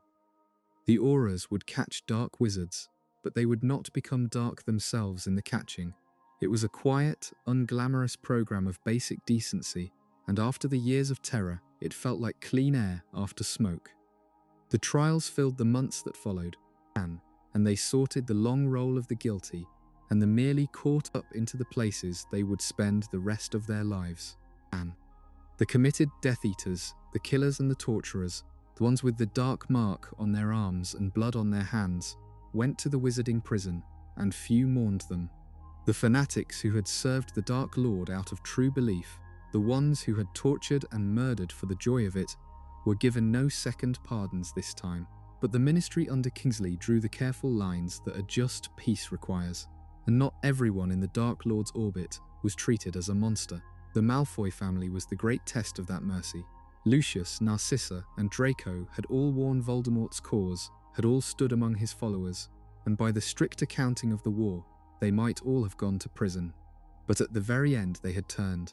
Narcissa Malfoy, sent by the Dark Lord to confirm that Harry was dead in the forest, had felt the boy's heart still beating and had lied to Voldemort's face, told him the boy was dead, because Harry had whispered to her that her son was alive in the castle, and a living Harry walking back to Hogwarts was her only road to her child. Her lie had helped end the war. Draco had lowered his wand on the tower rather than become a murderer, and had failed at the last to give Harry up at the manor. And Harry, who owed the family nothing, and had every reason to hate them, spoke for them at their trials, told the truth about what they had done at the end. The Malfoys were spared prison. They were diminished, shamed, their name a permanent stain, but they were free, and they were together, and they had survived. It was not a popular mercy, it was a just one, and the difference between those two things is much of what the second piece understood that the first had not. The deepest question the wizarding world faced after the war was not what to do with the Death Eaters. It was what to do about the idea that had made the Death Eaters possible in the first place, the old poison of blood purity that had run beneath everything, that Grindelwald had given a banner and Voldemort had enthroned. Killing Voldemort did not kill the idea. Ideas do not die when their champions fall. The belief that magical blood came in grades, that some witches and wizards were worth more than others by birth, had been in the wizarding world long before Voldemort and did not vanish with him. It had simply been discredited, attached so completely to the losing side of so terrible a war that to speak it aloud now marked you as something close to a monster. That was real progress, but it was not the same as a cure. The work of actually rooting the poison out, of building a society where a Muggle-born child never felt the old contempt, was the slow work of the decades that followed, carried out not in great battles but in 1,000 small choices, in marriages and friendships and hirings, and the patient raising of children who were taught better than their grandparents had been. There were hopeful signs that the work was being done. The ministry was reformed to strip away the old discriminations that had long favoured the pure-blood families for generations.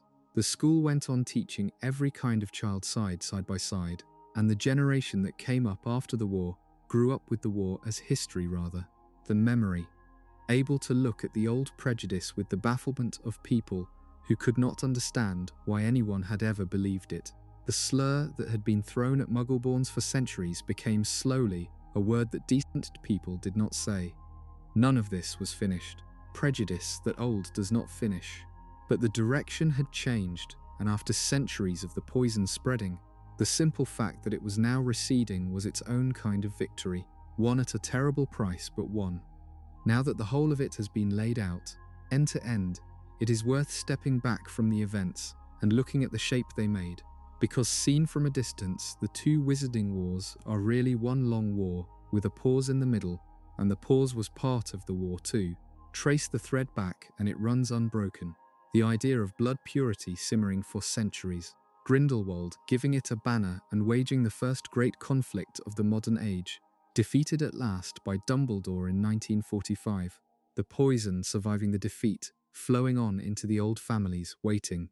Tom Riddle, born the same era, learning different and darker lessons, building himself into Voldemort, gathering the same families to the same idea, and waging the first wizarding war through the 1970s, defeated by an accident of love in a nursery in 1981. The poison surviving again, the Dark Lord himself surviving as a torn fragment, the comfortable decade of forgetting that was really just the war holding its breath. The slow return through the 1990s, the rebirth in the graveyard, the Second Wizarding War, the Dark Lord defeated for the last time at Hogwarts in 1998 by the same magic that had defeated him before. One idea, one poison, 3 dark wizards who carried it across most of a century, and the brave people who stood against them in each generation, often the same families fighting the same families across the years. The pause between the wars is the part that the comfortable like to forget, and it is the part with the hardest lesson in it. The decade of false peace after the First War was not a time of safety. It was a time of unpreparedness disguised as safety, a time when the wizarding world chose to believe the danger was gone, because believing it was easier than staying ready. The Death Eaters who walked free on the lie of the Imperious Curse were a debt left unpaid, and the war collected on that debt when it returned.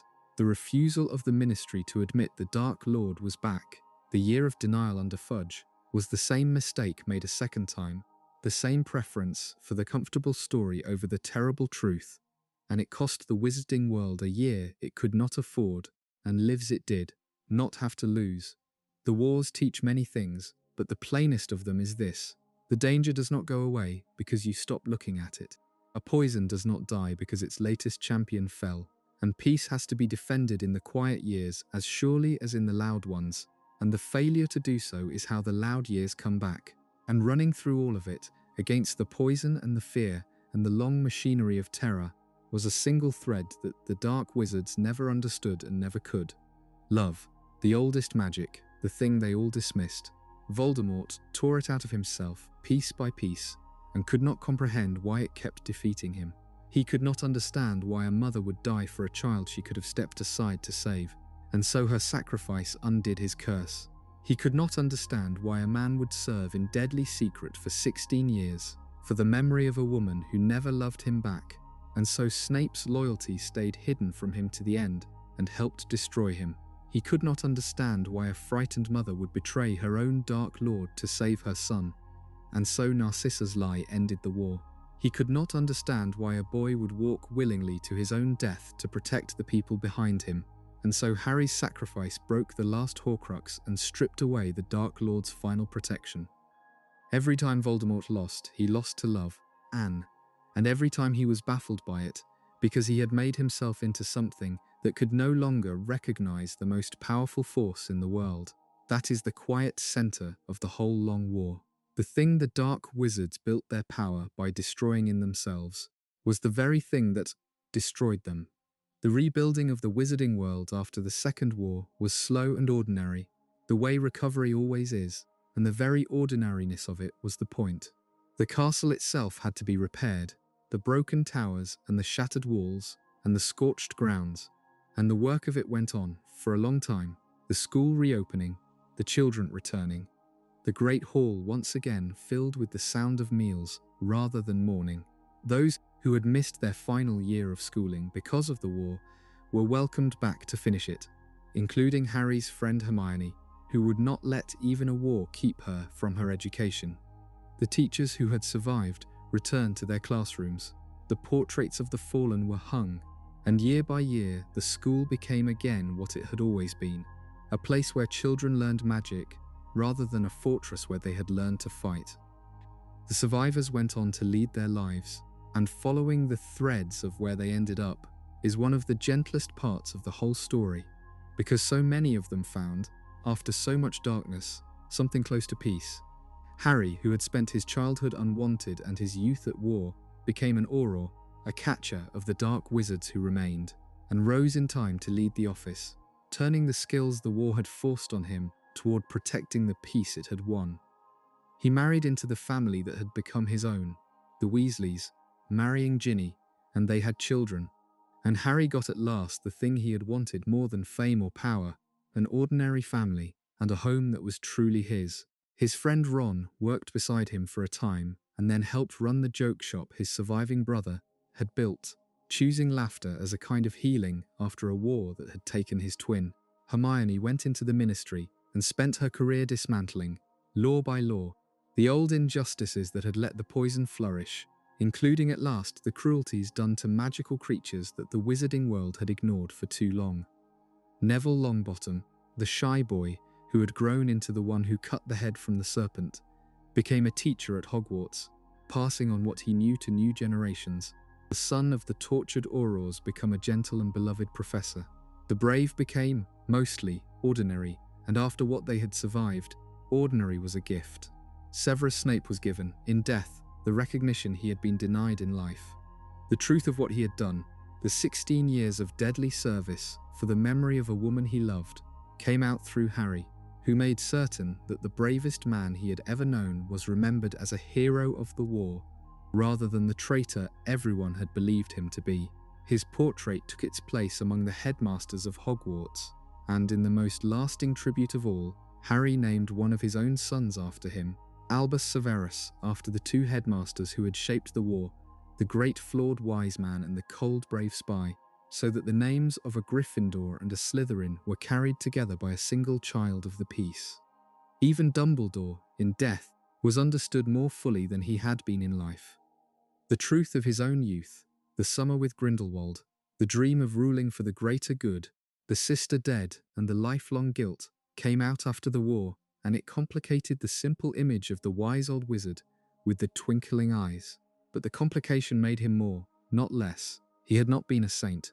He had been a brilliant, flawed, grieving man who had made a terrible mistake in his youth and spent the rest of an extraordinarily long life trying to atone for it, who had carried the weight of the whole war and the loss of everyone in it, who had prepared a boy he loved to walk to his own death, because there was no other way, and who had hated himself for it.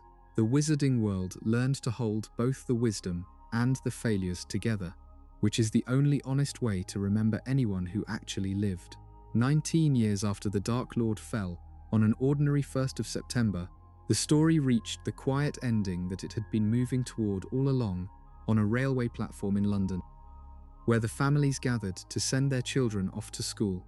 The platform was crowded the way it always was on that morning, with parents and trunks and owls in cages, and the great scarlet steam engine waiting to carry the children north. And among the families were the people the war had made, grown older now, grey creeping into their hair, the famous scar long since faded into just another mark on a middle-aged face. Harry was there, with his wife and their children, seeing his own son off to Hogwarts for the first time.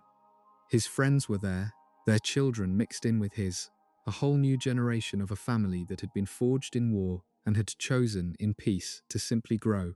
The children were nervous and excited in the way children always are, worried about which house they would be sorted into, about making friends, about the ordinary enormous things that fill a child's mind when the world is safe enough to let them. That safety was the whole of the victory, and you could see it most clearly in what the children did not have to fear. Harry's younger son was anxious that morning about being sorted into Slytherin, the house of the Dark Lord, the house everyone had been taught to associate with everything that had gone wrong, and Harry knelt down and told his son the truth, that the long aftermath of the wars had taught the whole wizarding world that the house did not matter the way the boy feared, that one of the bravest men Harry had ever known had been a Slytherin, that the hat would take his wishes into account if it truly mattered to him. It was a small conversation on a crowded platform, a father easing a child's ordinary fear, and it was also the war ending for good, because the children of the people who had fought it were now worried about nothing worse than house sorting, free of the terror that had shaped their parents, growing up in a time when the Dark Lord was a story in a history book, rather than a shadow over every night. Across the platform that morning stood another father with another child, and the moment between them said as much about the peace as anything else. Draco Malfoy was there, older, his pride worn down by the years, seeing his own son off to the same school. He and Harry caught each other's eye across the crowd, two men who had been enemies as boys, who had hated and saved each other, who had survived a war on opposite sides of it. There was no warm reunion, there was only a small nod, a brief acknowledgement across the distance, one old enemy to another, and then they turned back to their children. A nod is a small thing. Between those two, after everything their families had done to each other across 2 wars, it was the quiet shape of a peace that had finally settled deep enough to hold. The train pulled away with the new generation aboard, north, toward the castle that had been rebuilt from the ruins of the last battle, and the parents stood on the platform and watched it go, the way parents have always watched. And then they went home to their ordinary lives in a world that was, for the first time in a very long time, simply at peace. The scar had not pained Harry in 19 years. All was well. That is where the story is usually left, on those 3 small words. All was well, and they are worth sitting with, because they are such modest words to carry the weight of everything that came before them. Not all was triumphant, not all was glorious, just all was well, the quiet, ordinary wellness of a world that had survived its long war and come out, the other side, into a peace, plain enough to be taken for granted, which is the only kind of peace worth fighting for. There is a small detail running through the whole of the wars that is worth turning over slowly in the quiet, because it carries more than its size suggests: the fear of the name. Across both wars, most of the wizarding world would not speak the Dark Lord's name aloud, calling him instead "you now who," or "he who must not be named," as though the syllables themselves were dangerous. It seems at first like a small superstition, a verbal habit born of terror. It was more than that, and Dumbledore understood it better than anyone. Fear of a name, he said, only deepens fear of the thing itself. The refusal to speak the name was not harmless. It was the daily practice of submission, a small act of surrender performed over and over by an entire society, each whispered euphemism teaching the speaker again that the Dark Lord was too terrible even to be named, that he had power over the very words in their mouths. The fear fed itself. Anne. Every person who would not say the name made it a little harder for the next person to say it, until the silence around the name became a kind of monument to the Dark Lord's power, built and maintained by the very people he was terrorizing. He never had to enforce it, they did it to themselves, and in the Second War, the Dark Lord turned that fear into an actual weapon. He placed a curse on his own name, a magical trap, so that anyone who spoke it aloud could be found and tracked, their protective enchantments broken by the very act of saying it. It was a cruel and clever piece of magic, because it punished exactly the brave, the people, defiant enough to refuse the euphemism, the resistance fighters who insisted on naming their enemy plainly, the cowardly, who had been whispering "you now," who all along were safe, the brave, who said Voldemort, gave away their position. The Dark Lord had made the fear of his name literal, had turned a society's superstition into a snare for the bold. It is one of the small, perfect examples of how he worked, taking the fear people already carried and sharpening it into a blade. The few who always said the name plainly, Dumbledore and Harry chief among them, were making a quiet point with every use of it. To name a thing is to refuse to be ruled by it. To say Voldemort out loud, in a world that flinched at the word, was to insist that he was a man and not a god, a wizard who could be fought and beaten, and not a force of nature to be endured. The whole resistance was contained, in miniature, in that small act of speaking a name that everyone else was afraid to speak. It is a lesson that reaches well beyond any war. The things we are most afraid to name are the things that rule us most completely, and the beginning of resisting them is often nothing grander than saying their name out loud, plainly, refusing the comfortable silence that lets them grow.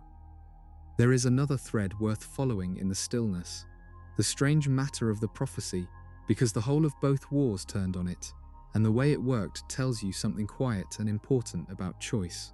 The prophecy said that a child would be born with the power to defeat the Dark Lord, a child marked as his equal, and that neither could live while the other survived. When it was made, it was only a possibility, a set of words spoken in a back room, true or false, no one could say. What made it true was Voldemort. When his spy carried him the opening lines of the prophecy, he chose to act on it. He chose which of the two possible children it meant. And in choosing Harry, the half-blood boy so much like himself, he marked the boy as his equal exactly as the prophecy had described. He went to Godric's Hollow to kill a child because of a prophecy, and in going, he gave the child the protection that destroyed him, and made the prophecy come true by the very act of trying to prevent it. Had he ignored the prophecy entirely, had he simply let the child grow up, none of it might have come to pass. The prophecy had no power of its own. It only had the power that Voldemort gave it by believing in it and acting on his fear. This is the deep irony at the center of the wars, and Dumbledore understood it completely. Voldemort was undone by his own choices at every turn, not by fate. He chose to make Horcruxes, and the accidental seventh one inside Harry became the very thing that let the boy survive and return. He chose to use Harry's blood to rebuild his body, and that blood tethered the boy to life so that the killing curse in the forest could not hold him. And he chose to take the Elder Wand from Dumbledore's tomb, as in his misunderstanding of how the wand's loyalty truly worked, turned the most powerful weapon in the world against him in the final duel. At every step, the Dark Lord built his of defeat out of his own decisions, his fear and his arrogance and his inability to understand the things he had discarded. The prophecy did not doom him. He doomed himself by being exactly who he had made himself into. And the same was true on the other side. Harry was not fated to win. He chose at every step to keep going when he could have stopped, to walk into the forest when he could have run, to use a disarming spell rather than a killing one in the final duel, refusing to become the thing he was fighting even at the very end. The prophecy named him, but it did not make his choices for him. He could have failed, he could have broken. The whole resistance across both wars was made of people choosing, again and again, to stand when standing was dangerous and to do the right thing when the wrong thing was safer, none of it written in advance, all of it earned by decision. The wars are full of prophecy and ancient magic and destiny, and underneath all of it the plainest truth is that they were decided by ordinary choices made by frightened people, which is how nearly everything is actually decided. The wars are usually remembered through their great figures, the Dark Lords and the Champions, the famous names that fill the histories, but they were carried and paid for, mostly by ordinary people whose names the histories barely record, and it is worth giving them a moment in the quiet, because they are the truest measure of what the wars cost. Think of the parents who hid their children and waited in the dark for a knock that might be the Order or might be the Death Eaters. The shopkeepers in the wizarding alleys who watched their neighbors disappear and did not know whether speaking up would save anyone or simply add their own names to the list. The ministry clerks who had to decide every day whether to sign the form that would condemn a Muggle-born or to refuse and condemn themselves. The students too young to fight who lay awake in their dormitories, listening to a war they could not stop. The families split down the middle, a son who joined the Death Eaters and a daughter who joined the Order, sitting at the same holiday table with a silence between them that no one could cross. The countless people who were neither heroes nor villains, who simply tried to survive, to protect the people they loved, to get through another year of a war they had not asked for and could not end. Many of them died without ever doing anything that would be remembered. A Muggle-born witch dragged from her home and never seen again. A young wizard who joined the resistance out of school and was killed in his first skirmish, his name read once on the wireless and then forgotten by everyone but his mother. The Muggles who never even knew the war existed, who died in accidents that were not accidents, casualties of a conflict in a world they could not see. The grief of the wars was vast and mostly private, scattered across thousands of ordinary homes, and very little of it ever made it into the grand story of Dark Lords and Chosen Ones. The great figures get the statues, the ordinary dead get a name on a list if that, and the long ache of the people who loved them, carried in silence for the rest of their lives. And yet it was those ordinary people who actually won the wars, in the end, far more than any single champion. The boy who lived was the symbol, but he could have done nothing without the thousands who chose to stand with him, who fought and hid and resisted and refused, who kept the resistance alive through the dark years by a million small acts of courage that no one recorded. The Dark Lords were defeated, not by one hero, but by the steady refusal of ordinary people to surrender, by the parents and the shopkeepers and the students and the clerks who, each in their own small way, declined to become what the darkness wanted them to be. That is how every such war is actually won, and it is worth remembering, on a quiet night, that the people who save the world are mostly the ones whose names the world never learns.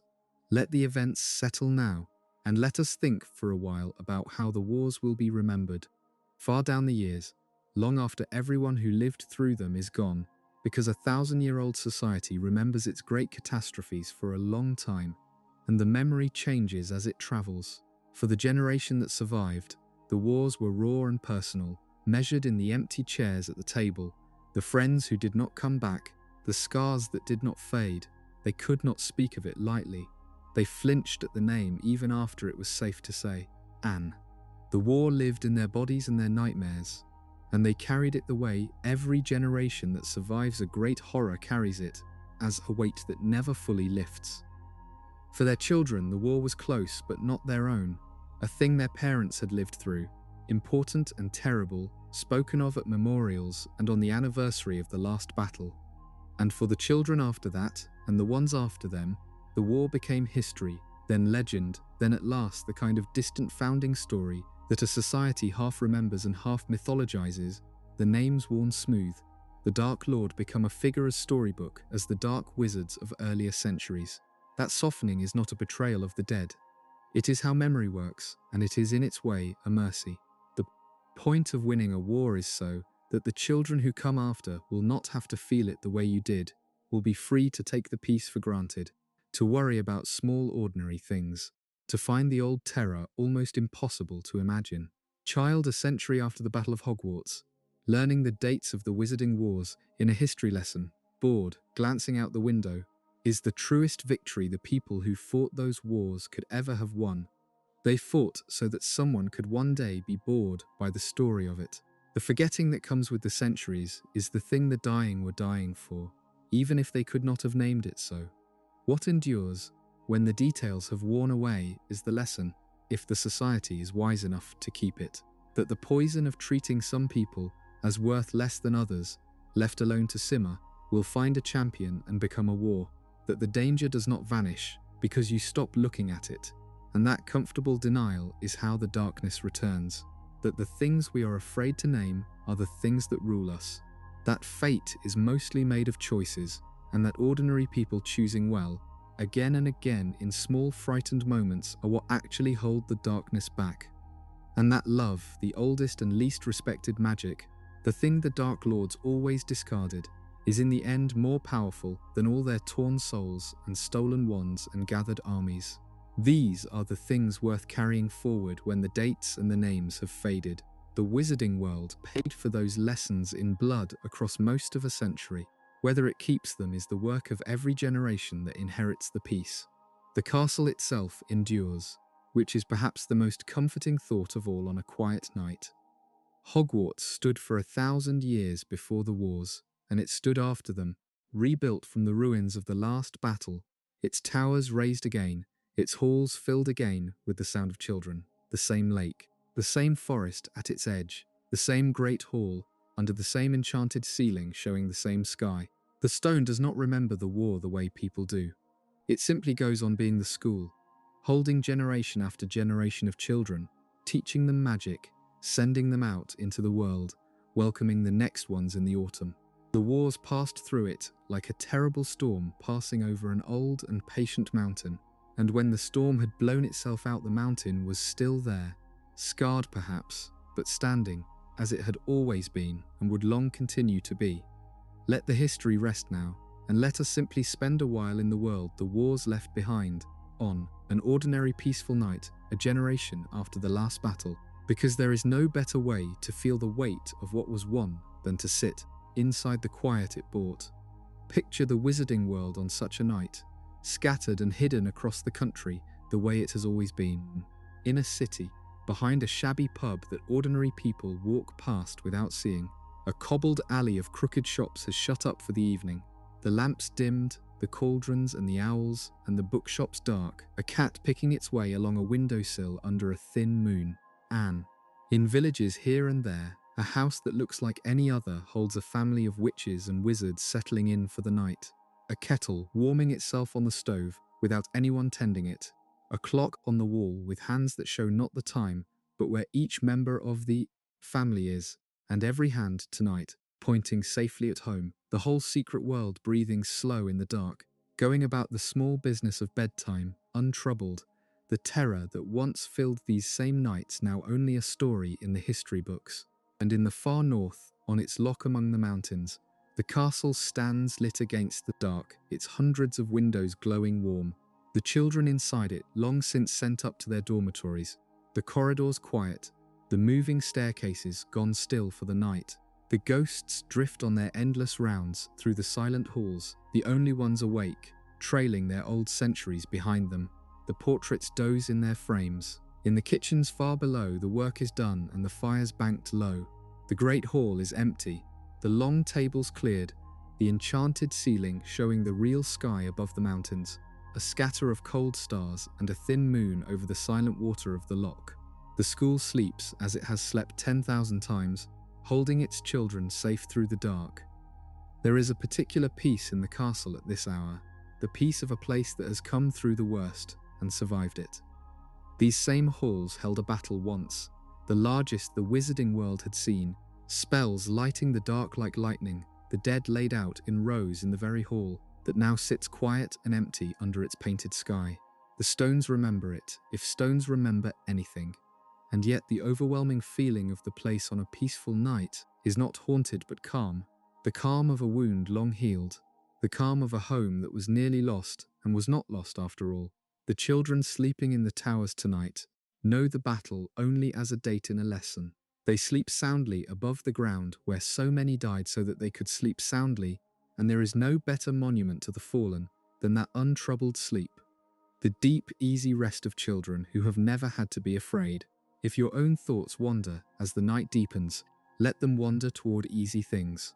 The warm glow of the castle windows seen from across the dark water, the slow drift of the ghosts through the silent halls, the kettle warming itself in a quiet kitchen far away, the family clock with all its hands pointing safely at home, a scatter of cold stars over the mountains and the loch. These are small and peaceful pictures, and they ask nothing of you. You can let them rise and fade as they please. While your breathing slows and your body grows heavy and warm, and the long story of the wars settles into the past where it belongs, finished told, the darkness beaten back, and the lights of the hidden world burning warm and safe across the whole sleeping country. Let us follow a few more of the threads to their ends, gently, the way you might trace the fates of people you came to know across a long story, because the wars touched so many lives, and there is a quiet in knowing where they each came to rest. The traitor Peter Pettigrew, whose betrayal had set the worst of it in motion, did not live to see the final battle, and his death held a strange small mercy in it. Years after he had sold the Potters to their deaths, and let an innocent man rot in prison for his crime, he found himself guarding Harry and his friends in the cellar of Malfoy Manor, and for a single instant, faced with the boy whose family he had destroyed, something flickered in him, a moment of hesitation, perhaps the smallest ghost of the decent person he might once have been. Voldemort had given Pettigrew a magical silver hand to replace the finger he had cut off, and that hand, sensing its master's will, turned on its owner the instant he showed mercy, strangling him for his moment of weakness. The coward was killed by the very gift his master had given him, undone at the end by a single flicker of the goodness he had spent his life betraying. Others among the Dark Lord's servants met the ends their choices had earned. The cruel Carrows, who had tortured children at the school, were defeated and given over to justice. Dolores Umbridge, the smiling woman in pink, who had tortured students with a cursed quill and later helped run the persecution of the Muggle-borns from inside the ministry, was eventually arrested and imprisoned for her crimes, the bureaucrat of cruelty, made to answer for the suffering she had so primly administered. The fanatics who had served Voldemort to the end and survived the battle went to the wizarding prison, and the prison, no longer guarded by the soul-eating dementors that Kingsley had banished from it, held as a prison should, hard and bleak but not a torment, even for them. And the cost on the other side was heavy, written in names that the resistance would mourn for the rest of their lives. Rufus Scrim, the minister who had at least understood the country was at war, was captured and tortured when the ministry fell, and he died rather than reveal where Harry was hidden. A hard man who found at the end that there were things he would not give up.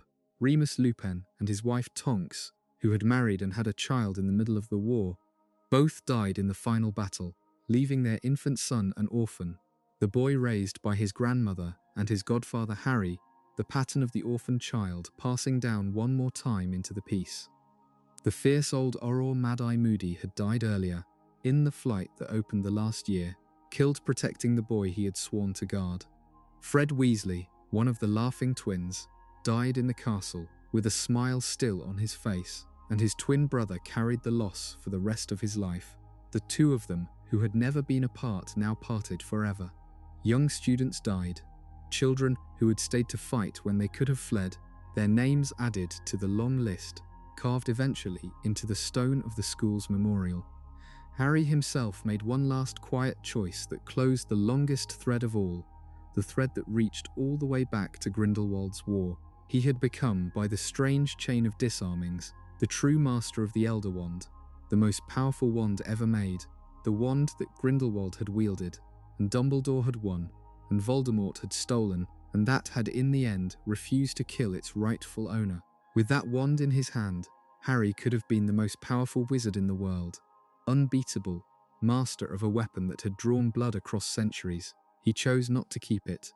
He used it only to repair his own ordinary wand, the wand that had chosen him as a boy, and then he returned the Elder Wand to the tomb it had come from, resolving to let its power die with him, so that when he died, undefeated and unmurdered, the long bloody history of the wand would finally end. It was the wisest thing anyone in the whole story did with power, to hold the most dangerous object in the world, and choose deliberately to set it down.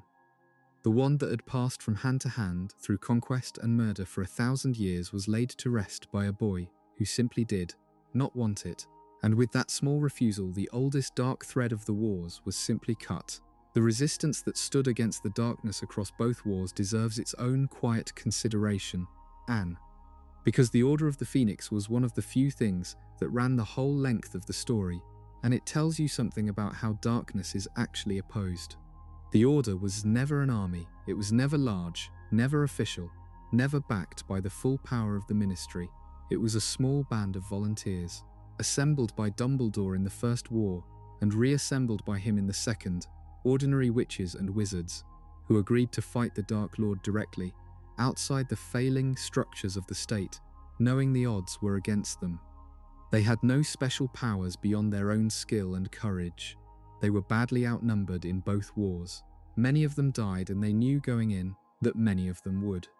And they fought anyway, because someone had to, because the alternative was to let the darkness win by default, while the comfortable looked away.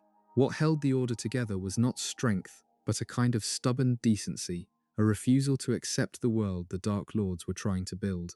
They came from every corner of the wizarding world, purebloods and half-bloods and muggle-borns, old and young, rich and poor, united by nothing except the shared conviction that the poison had to be resisted. They lost people in both wars, the same families bleeding across the generations, and they kept going. They sheltered the hunted, carried the messages, fought the skirmishes, guarded the secrets, and held the line in the long dark years when holding the line was all that could be done. They were the proof that a society is never entirely lost as long as some people in it refuse to surrender, that the darkness can take the government and the schools and the very air of fear and still not win, as long as a small stubborn band keeps fighting in the shadows. The symbol they chose tells you what they understood about themselves. The phoenix, the bird that burns and dies and rises again from its own ashes, reborn out of its own destruction. The Order was struck down in the First War and rose again in the Second. It lost its leader and rose again under new ones. It was nearly destroyed more than once and came back each time, because the thing it stood for could not be killed as long as anyone was willing to carry it. The Dark Lords built their power on fear and force and the gathering of armies. The Resistance built its power on something quieter and more durable, the willingness of ordinary people to rise again and again, no matter how many times they were knocked down.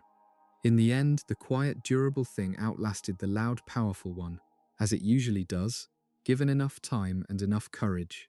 It is worth setting the dark wizards side by side for a moment, the men who drove the wars, because they were not the same, and the differences between them are part of what the long story has to teach. Grindelwald wanted to remake the world. His dream, for all its cruelty, was a dream of a different order, witches and wizards stepping out of hiding to rule over ordinary people for what he called the greater good. There was an idea in it, a terrible idea, but an idea, something he believed would make the world better as he understood better. He was charismatic, seductive, able to make his vision sound almost noble, and that was exactly what made him dangerous. That he could dress conquest in the language of progress and draw good people toward it. When he was finally defeated and locked away, there are accounts that suggest he came, in his long imprisonment, to some kind of remorse, that the years in the cell changed him, that he was not entirely beyond the reach of regret. He had been a fanatic, but a human one, with a human capacity to look back on what he had done and be sorry. Voldemort was something else, something colder and emptier. He had no dream of a better world, not really. The blood purity cause he championed was a tool, a way to gather the followers he needed, and he cared nothing for it beyond its usefulness. What he wanted underneath all the ideology was simpler and more hollow. He wanted power for its own sake, and above all, he wanted to never die. He had torn his own soul apart to escape death, made himself into something barely human in the pursuit of immortality, and in doing so, he had hollowed out everything that might have made him understandable. Grindelwald could feel remorse. Voldemort could not, because he had destroyed in himself the very capacity for it. He could not love, could not regret, could not understand the people who could, and that emptiness was both his weapon and his fatal weakness.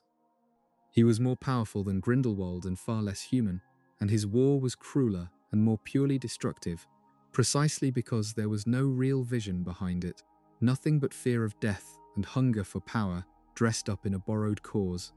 The lesson in the comparison is a quiet and unsettling one. The most dangerous figure was not the one with the grandest evil dream. It was the one who had emptied himself out, who wanted nothing but his own survival and his own power, who had made himself incapable of the feelings that might have restrained him. Grindelwald's war could end in remorse and imprisonment. Voldemort's could only end in his death, because there was nothing left in him to appeal to, no remnant of conscience to reach.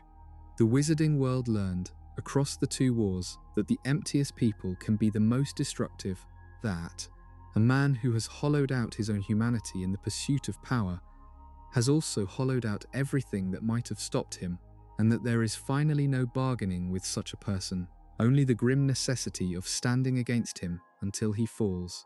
One place sat at the heart of the whole long story, drawing the wars toward it again and again, and that place was the school itself, Anne. It is worth tracing how Hogwarts ran through everything, because the castle was far more than the setting of the ending.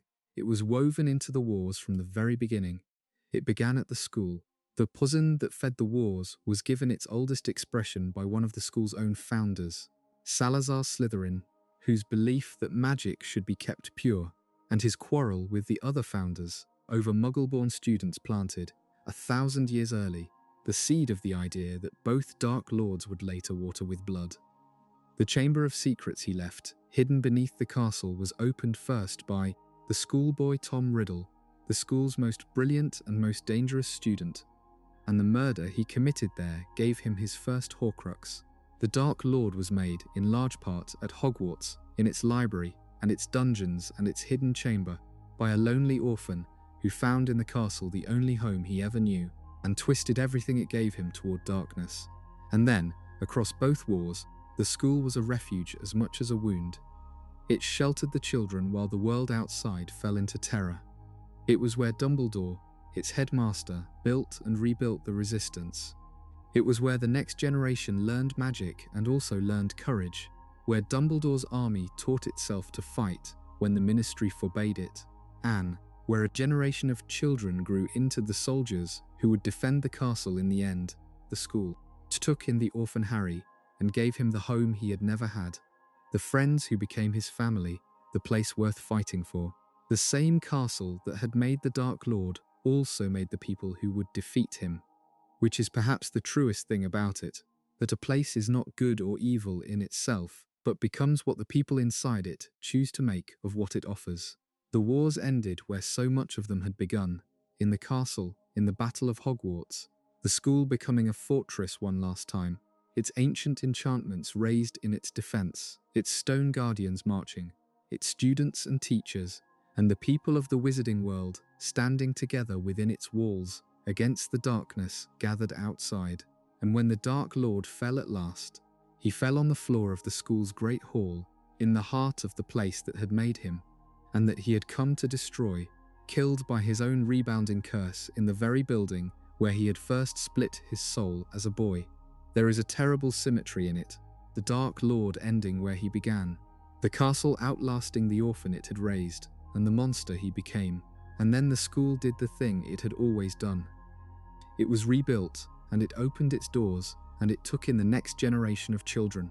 And it went on, as it had before the wars, and would long after, the patient old heart of the wizarding world, holding its children safe through whatever the years might bring. One more pattern runs through the wars that is easy to miss when you follow only the great figures, and that is how much of it was a family story, the same families bleeding and fighting across the generations, the war passing down through bloodlines like an inheritance no one wanted. Look at the families, and the wars rearranged themselves into something more intimate than a clash of armies. The Blacks, an ancient pure-blood family, were split clean down the middle. One of them, Sirius, fleeing the family's poison to fight for the Order, while his cousin Bellatrix became the Dark Lord's most fanatical servant. And another cousin, Narcissa, married into the Malfoys and raised a son inside the very ideology Sirius had run from. One family scattered across both sides of both wars, the same name carried by a man who died fighting the darkness and a woman who tortured for it. The Longbottoms gave both wars their aurors, Frank and Alice broken by torture in the first, their son Neville rising to strike a decisive blow in the second, courage running down through the family even as the family was shattered. The Weasleys fought as a whole clan, parents and children together, and paid for it with one of their own. The Malfoys wore the Dark Lord's cause through both wars, and turned from it barely at the very end, saving themselves and their son by a late and frightened decency. And the two central figures were, at bottom, a study in families too, in what they give and what they fail to give. Voldemort came from a family that had rotted itself hollow with pride and isolation, a mother who died rather than live for him, a father who threw them both away, a line so consumed by its own purity that it had bred itself into madness and squalor. He grew up with no family at all, an orphan among strangers, and he never learned the thing that families teach, never learned to love or be loved, and that absence shaped everything he became. Harry came from a family that loved him so much his mother died to save him, and though he lost them as a baby, that single act of family love protected him for the rest of his life. And he spent his childhood starved of family and then found one, in his friends and the Weasleys and his godfather, and built his strength out of it.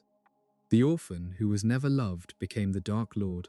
The orphan who was loved once and found love again became the one who beat him.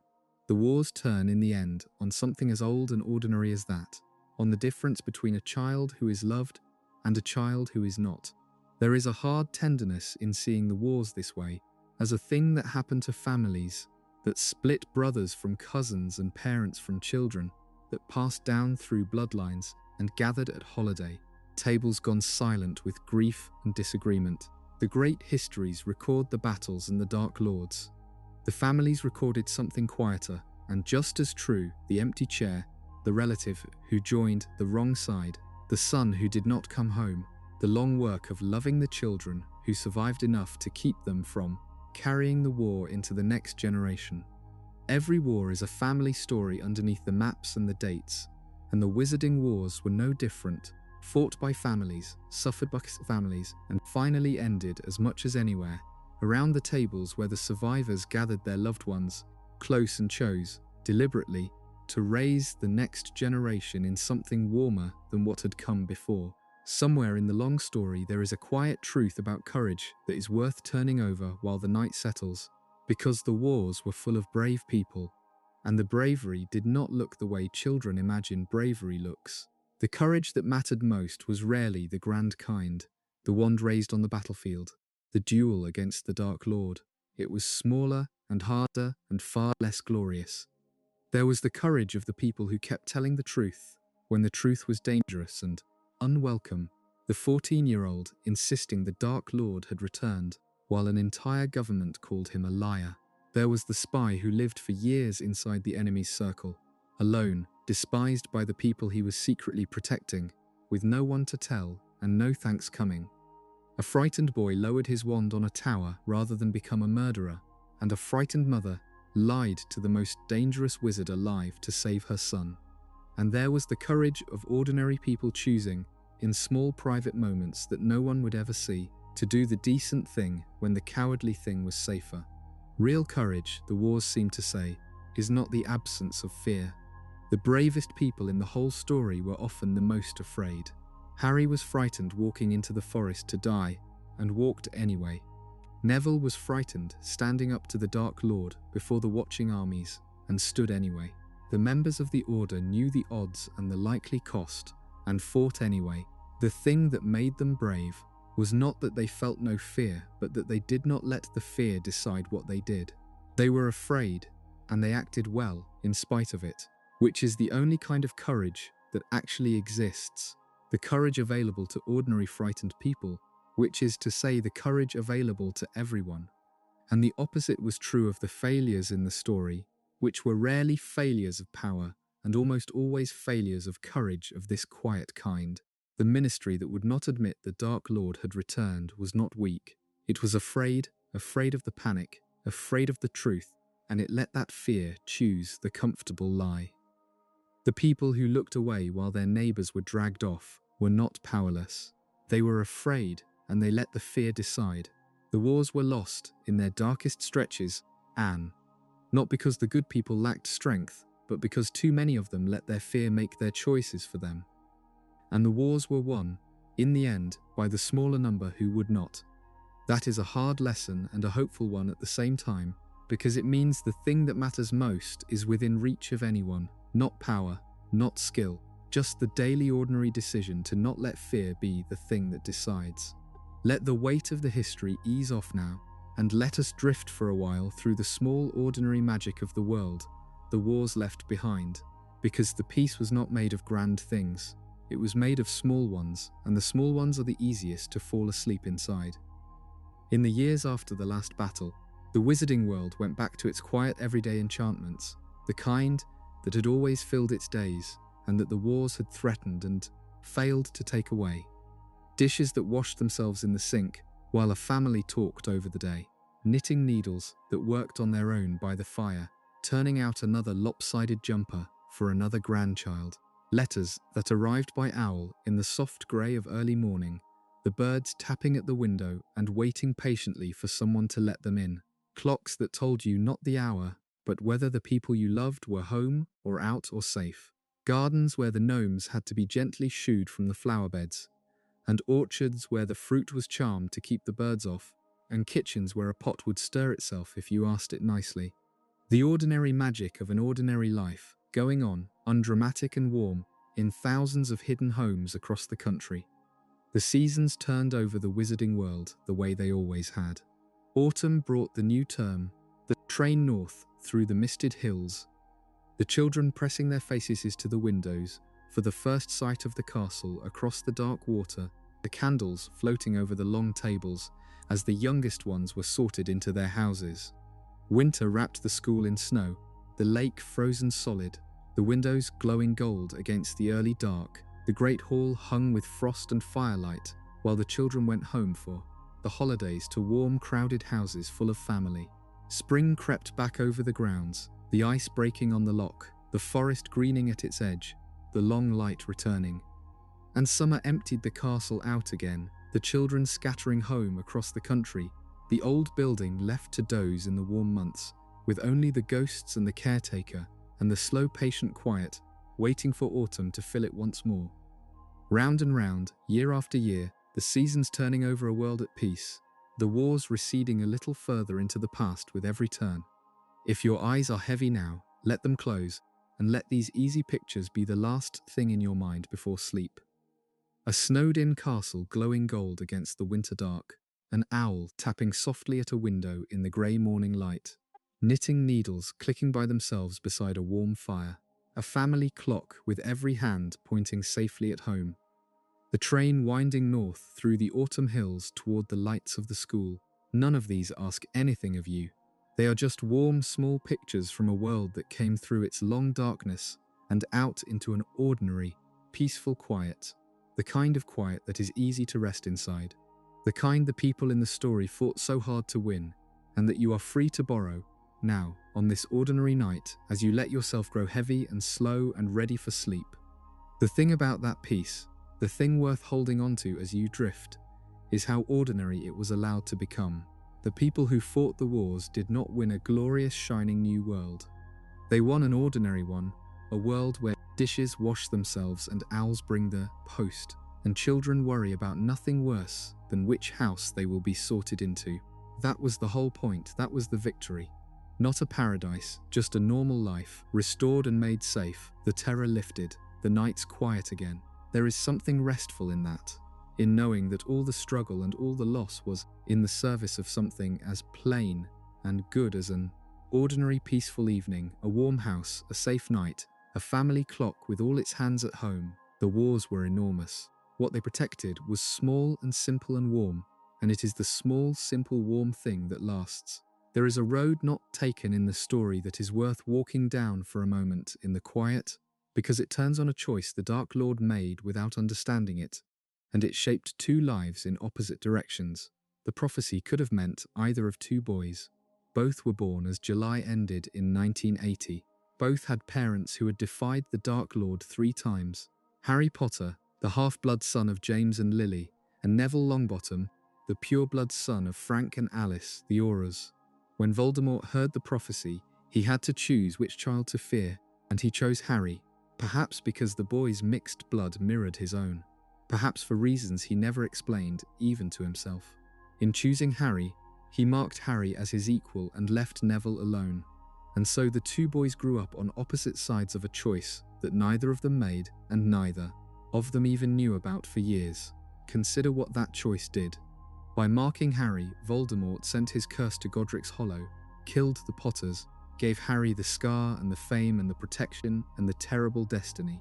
Harry grew up an orphan, unwanted, famous for a thing he could not remember, carrying the weight of a prophecy and a piece of the Dark Lord's soul.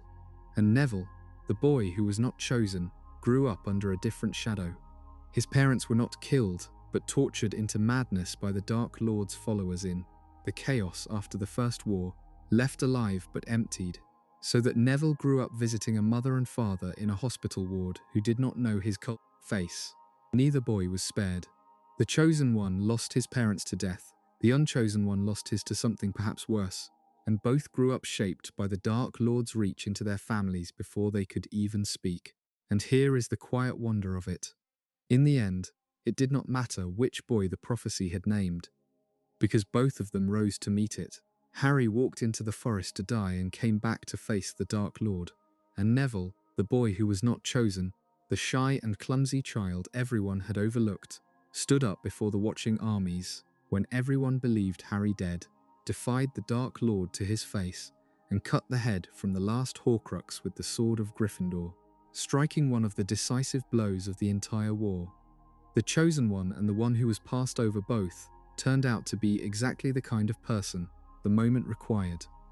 The prophecy had pointed at one of them, but the courage was in both, waiting, and it came out in both when it was needed, which suggests something gentle and true about prophecies and chosen ones and destinies. The greatness was never really in the marking. It was in the boys themselves, in the choices they made when the time came, and either of them, it turns out, would have been enough. The thing that set the whole second half of the wars in motion, the thing that made the Dark Lord so hard to kill, was the choice he had made to tear his own soul apart. And it is worth sitting with what that actually meant, because it is the strangest and most self-destructive act in the entire story. A Horcrux is made by murder, and the murder does something to the murderer as much as to the victim.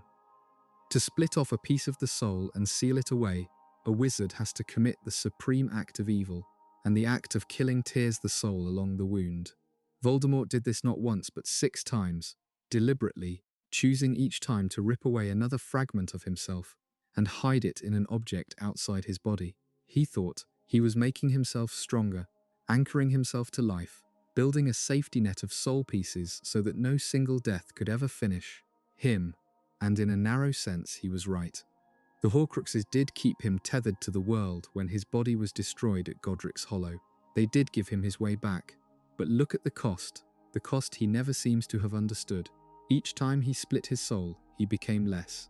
The handsome, brilliant young man who had charmed his teachers slowly warped into the snake-faced thing the world came to fear, his very body reshaping itself around the damage to his soul. The red eyes, the flattened nose, the waxy pallor of something barely human. And the change was not only in his face. With every fragment torn away, he lost a little more of the capacity for the things that make a person a person. He could not love, he could not feel remorse, he could not understand the people who could not grasp why a mother would die for her child, or a man would serve in secret for a memory, or a boy would walk willingly to his death. He had cut those capacities out of himself, piece by piece, in his hunger to escape death, and the cutting left him powerful and immortal and utterly hollow. And the hollowness was his undoing every time. He could not understand love, so love kept defeating him, in the nursery, in the forest, on the tower, in a frightened mother's lie. Anne. He had made himself into something that could not comprehend the most powerful force in the world, and so that force kept blindsiding him, again and again until it killed him. The quest for immortality, the tearing of the soul, the 6 Horcruxes, all of it was meant to make him invincible. And all of it made him weaker in the one way that finally mattered. He bought his deathlessness by destroying the very things that might have let him win. There is a hard old truth buried in that, about what people lose when they will do anything to avoid losing, about how the desperate refusal to accept death can hollow out a life until there is nothing left worth saving. Voldemort spent his whole existence fleeing death, and in the fleeing, he killed everything in himself that was worth keeping alive, so that by the end there was very little difference between the deathless thing he had become and the death he had been so terrified of all along. Behind nearly every turn of the Second War stood one old man making hard and lonely choices, and the more you look at what Dumbledore actually did across those years, the heavier and stranger his part in the story becomes. He carried more than anyone. He knew, long before almost anyone else, that the Dark Lord had survived, that the Horcruxes meant the war was not over but only paused. He knew the prophecy, and he understood what it would finally require. He had worked out, years in advance, that the fragment of Voldemort's soul lived inside Harry, and that for the Dark Lord to die, the boy would have to be willing to die too.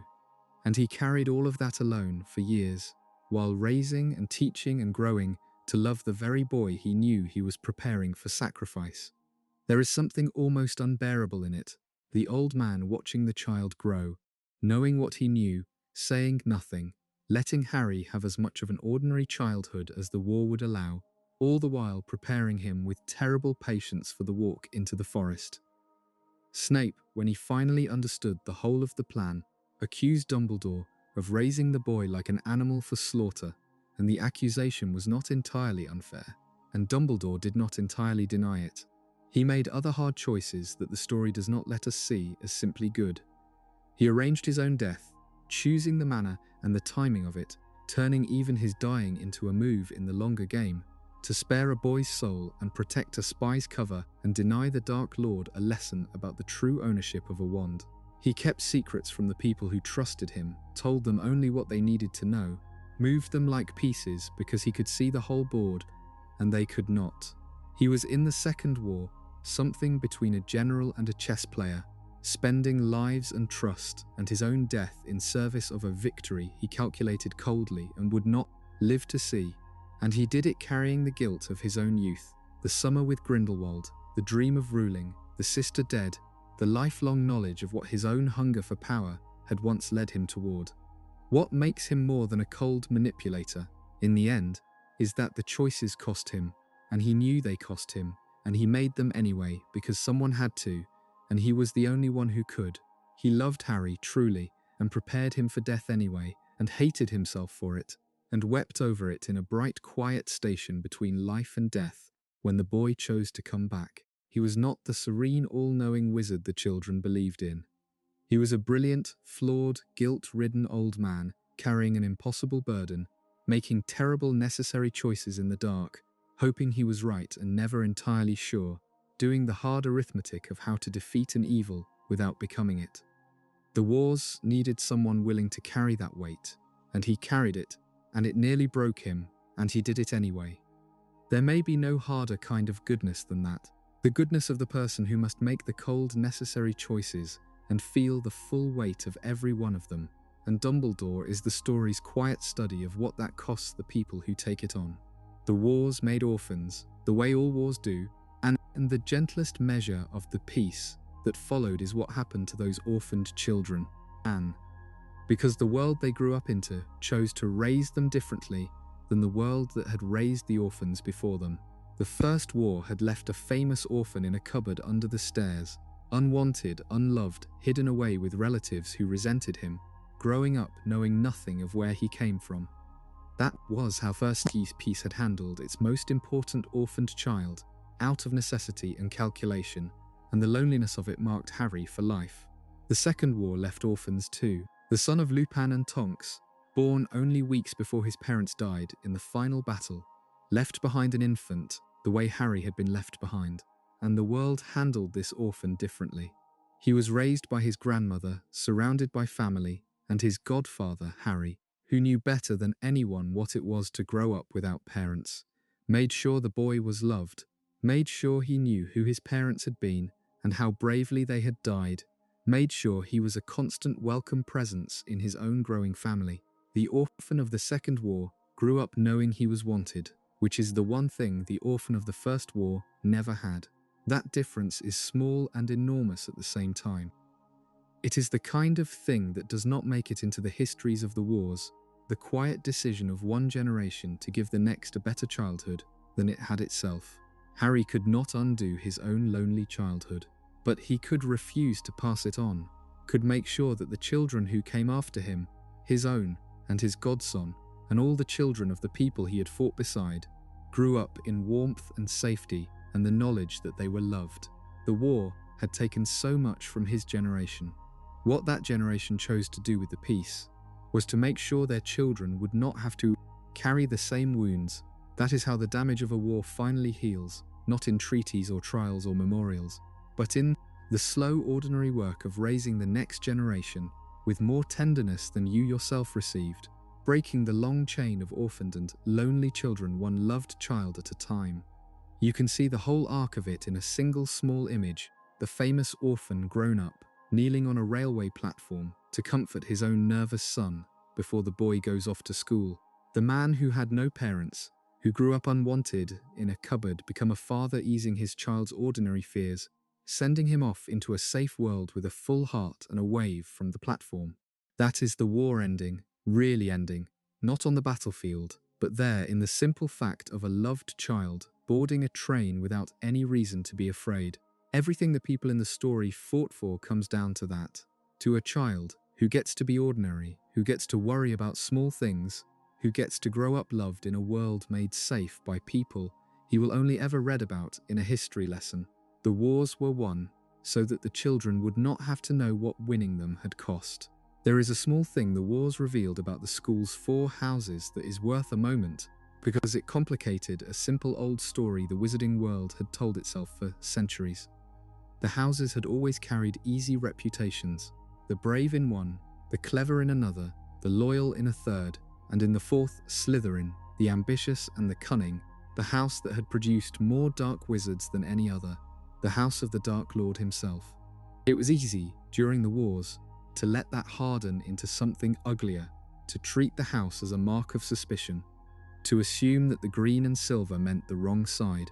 The wars showed it was never that simple. The bravest man in the whole story, the spy who served in deadly secret for 16 years, had been a Slytherin. The frightened boy who lowered his wand rather than kill, and the mother who lied to the Dark Lord to save her son, were Slytherins. And the courage that won the wars came from every house, from the loyal and the clever and the ambitious, as much as from the famously brave, ordinary students from every corner of the school staying to fight for the home they shared. The poison of blood purity had found its readiest home in one house, that was true, but the house did not make the poison, and plenty in it rejected the poison entirely, and plenty of cruelty and cowardice could be found in the other 3. What the wars taught, if anyone was listening, was that the lines that matter do not run between houses or bloodlines or sorted categories of people, Anne. They run through individuals, through the choices each person makes when the moment comes. A brave house does not make a brave person, and an ambitious one does not make a villain. The sorting of children into houses at 11 told you something about their temperaments, and almost nothing about the choices they would make at the deciding hour. That was a lesson the wizarding world half learned and half forgot, the way it half learned and half forgot most of the hard things. But the proof of it was written all through the wars, in the heroes who wore every color, and the cowards who did too. In the years after, the school made small quiet efforts to soften the old divisions, to remind the children that the houses were a tradition and a comfort rather than a verdict on their souls. The naming of the famous orphan son said as much as any reform could. A boy given the names of a brave Gryffindor headmaster and a brave Slytherin, one together, sent off to school, told plainly that whichever house took him, it would be lucky to have him. A small thing, a father's words on a platform, but small things were how the wars had been won and how the peace was kept, and the gentle unsorting of the old hatreds was the work of 1,000 small things like it, carried out long after the last spell had faded from the air. Every year on the 2nd of May, the wizarding world pauses to remember, because that was the date the last battle ended, and the long wars with it, and the way a society chooses to remember its great catastrophe says as much as the catastrophe itself. They remember the dead first, the long list of them, the famous and the forgotten, the members of the Order who had fought through both loot wars, and the students who had stayed to fight in the last one, the parents and the children, those whose names everyone knows, and the far greater number whose names are known only to families who lost them. At the school where so many of them fell, the day is quiet and heavy. Anne. The children told the story of what happened in the very halls they walked through, shown the places where the defenders made their stands, taught the names of the people who died so that the school could go on holding children safely. It is not a celebration, not really. There is relief in it and gratitude, but mostly there is remembrance. The deliberate refusal to let the cost be forgotten even as the years carry the war further into the past. Anne. And they remember the lesson, or they try to, because the people who lived through the wars understood that remembering the dead is not enough if you forget why they died. They died because a poison was allowed to simmer until it found a champion. They died because a comfortable society preferred the easy lie to the hard truth twice and let the darkness gather while it looked away. They died because fear was allowed to make too many people's choices for them. The point of remembering is not only to honor the fallen but to stay awake, to keep watch on the old poison, so that it never again gathers the strength it gathered before, to refuse the comfortable forgetting that let the first war's survivors sleepwalk into the second. A society that remembers only the heroism and forgets the failures has not really learned anything. The wizarding world, at its best, tries to remember both. Whether it will keep remembering, down the long years, as the war fades from memory into history into legend, is the open question that every generation inherits. Memory fades. The children who are bored by the story in their history lessons are the proof that the war was won, and they are also the risk that its lessons will be lost. Each generation has to choose again to keep the watch, to remember how the darkness was defeated, and also how it rose, and why, and what it cost to put it down. The dead cannot do that work. Only the living can, and only by choosing to, year after year, long after the last person who actually remembers the wars is gone. That is the final task the wars handed down, quieter than any battle and harder to sustain. The task of not forgetting, carried forward one remembering generation at a time. We have come now nearly to the end of the long telling, all the way from the first whispered idea through Grindelwald and the rise of the Dark Lord, through the First War and the false peace and the Second War and the last battle, out into the quiet years and the ordinary peace that followed. It has been a heavy story, full of fear and loss, and you have stayed with it, or drifted in and out of it, through the dark hours, which is exactly what these long nights are for. Before we let the story settle fully into the past and turn towards sleep, let me say one last small thing. If these long quiet histories have helped you find your way down toward rest, on this night or on others, the kindest thing you can do, and the thing that helps more than you might think, is to subscribe to the channel, Anne, so that the next long night when sleep will not come, there is another one of these waiting for you in the dark, ready to carry you down again. There is no need to do it now. You do not have to stir or open your eyes or break the quiet. It can wait for the morning, Anne. when you are rested and the night is over. Just know that there will be more of these waiting whenever you need them, more long, calm walks through old stories told softly in the dark, and that this small circle of late-night listeners is here every night, keeping each other company through the hours when the rest of the world is asleep. And now let the wars go, Anne. You have carried them through the whole of the night, the Dark Lords, and the brave dead, and the long, terrible struggle, and you do not need to carry them any further. They are finished. They happened long ago, in a world that survived them, and they ended the way the worst things sometimes do, in an exhausted dawn and a slow rebuilding, and an ordinary peace that held. There is nothing left in the story that needs you awake to guard it. It is all written, all settled, all safely in the past.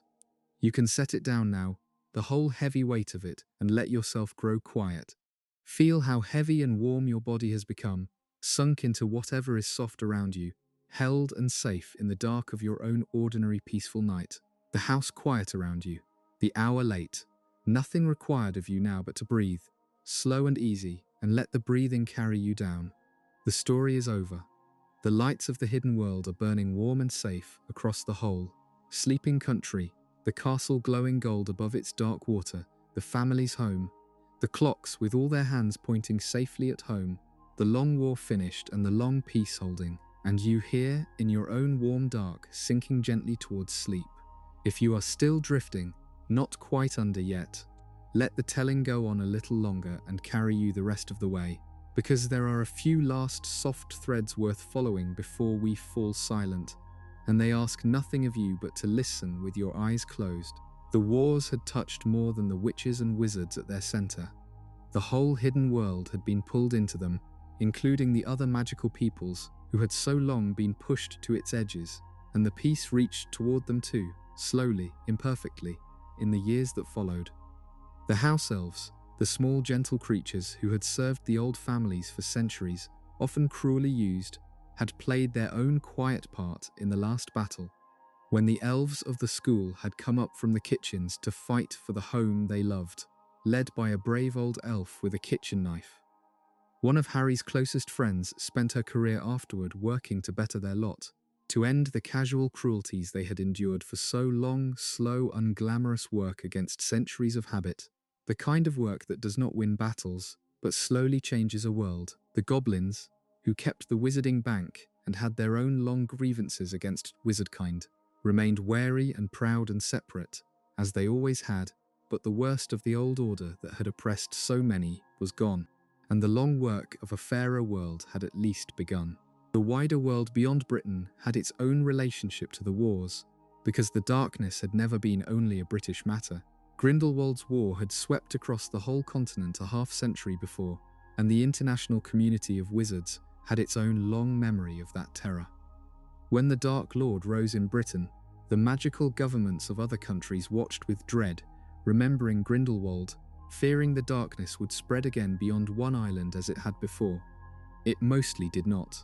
Voldemort's ambitions, for all their cruelty, stayed largely fixed on Britain, on the school and the ministry and the old families he wanted to rule, and so the second great darkness of the century burned hot, but stayed contained in a way the first had not.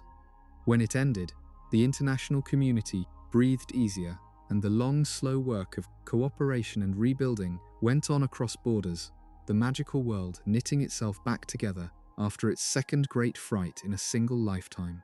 These are quiet threads, the kind the great story of Dark Lords and Chosen Ones tends to leave at its edges, Anne, and they are worth remembering precisely because they are easy to forget.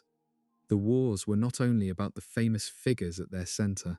They reached into every corner of the hidden world, touched every kind of magical being, left their mark on the elves in the kitchens, and the goblins in their vaults, and the wizards across the sea, who watched and feared and remembered. And the peace, when it came, had to reach into all those corners too.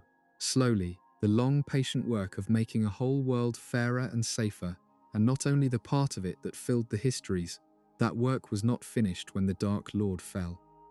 In some ways, it had only just begun, and it went on, year after year, for generations, in 1,000 small reforms and kindnesses that no one would ever write a story about. There is something fitting in the fact that the wars became, in the end, a story, told and retold, Anne. Because that is what survives when everything else has faded, and it is how the lessons get carried forward when the people who learned them firsthand are gone. The children of the wizarding world grow up on these stories now. The boy who lived, a mother who died to save her son, a spy who served in secret for 16 years, the shy boy who cut the head from the serpent, an old wizard who carried an impossible burden and made the hard, cold choices and wept over them in the end, a frightened mother who lied to save her child and ended a war by doing it, Anne. They are told these stories the way every people tells the stories of how it came through its darkest years, around fires and at bedtimes and in lessons, the names becoming familiar, the deeds becoming the shared inheritance of a whole world, Anne.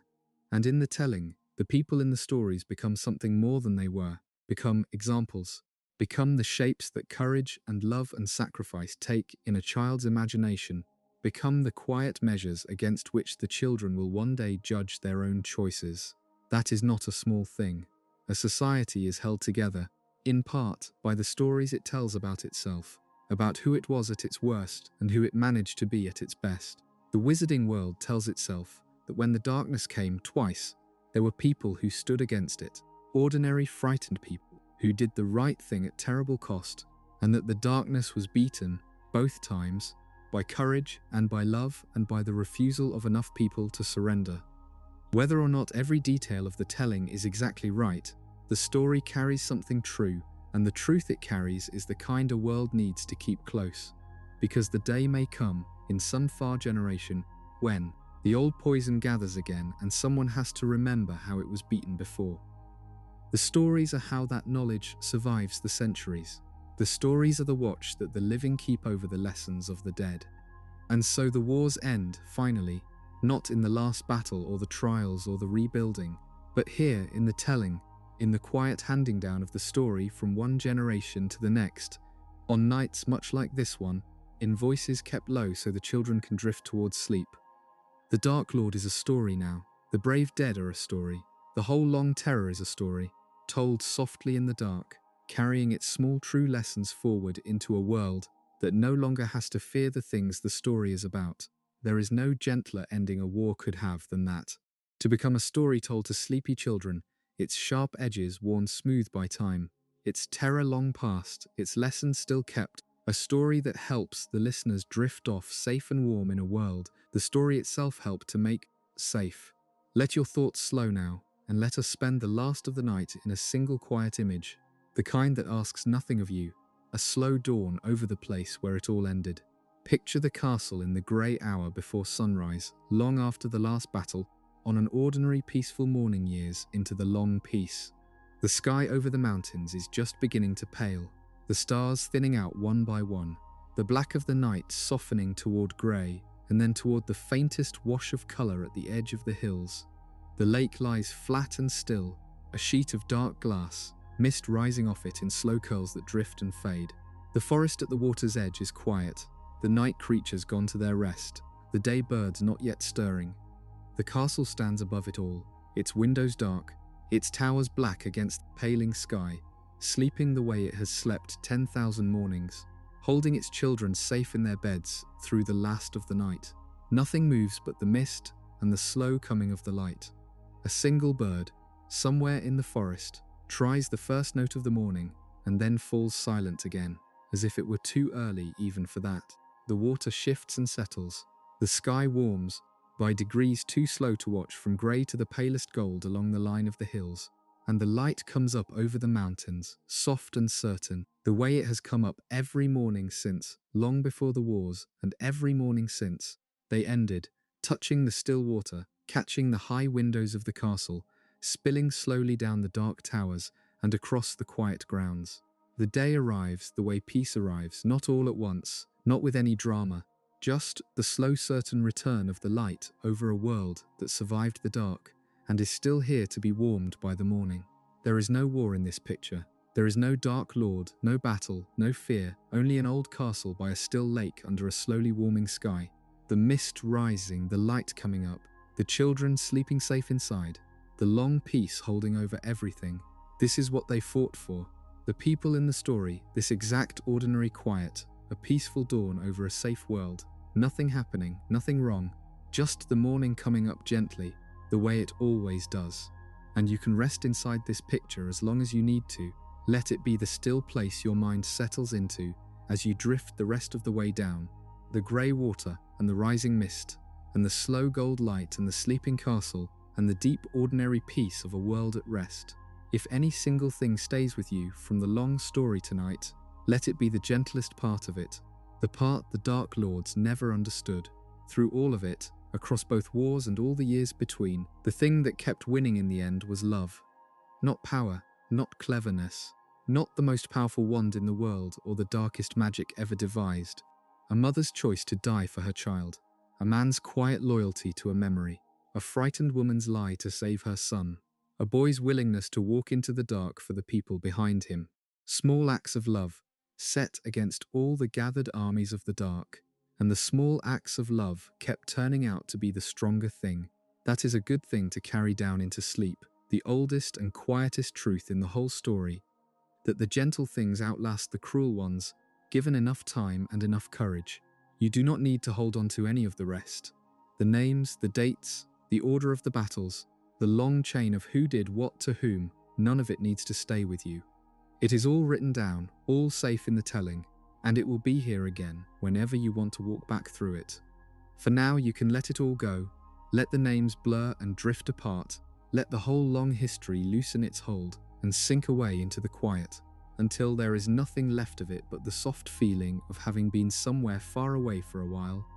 And come safely back. Let your breathing slow now, all the way down. Feel the slow rise of it, and the slow fall, and the small still pause between, and let each breath out carry you a little deeper, a little heavier, a little further from the waking world. There is nothing to do, there is nowhere to be. The night is long and there is plenty of it left, and you are warm and safe and held in the dark of your own quiet room, with nothing required of you but to rest. Feel how heavy your body has become, the weight of your head where it rests, a gathered warmth all around you, the slow loosening of your shoulders, your arms, your hands, everything growing soft and still and heavy as the last of the day's holding on lets go. The story is over, the wars are long finished, the world they left behind is at peace, the castle sleeping above its still lake, the light coming up slow and gold over the quiet hills, and you are sinking gently down into your own rest, breath by slow breath, deeper and warmer and further down. There is a little more to drift through, if sleep has not quite taken you, a few last quiet threads from the long story, told soft and slow. Think for a moment about how alone the Dark Lord was all the way through, and how it was the opposite of everything that finally beat him. Voldemort had followers, servants, an inner circle that feared him and obeyed him, but he had no friends, no equals, no one he loved or who loved him, and he wanted none. He had made himself incapable of it. He trusted no one, confided in no one, kept even his most loyal servants in the dark about the secret of his survival, because trust was a weakness he had cut out of himself along with everything else. He died as he had lived, alone in the center of a hall full of people, none of whom loved him, facing a boy who was surrounded by everyone who did, because that was the difference, and it ran through the whole story. Harry was never really alone, not after he found his way into the magical world.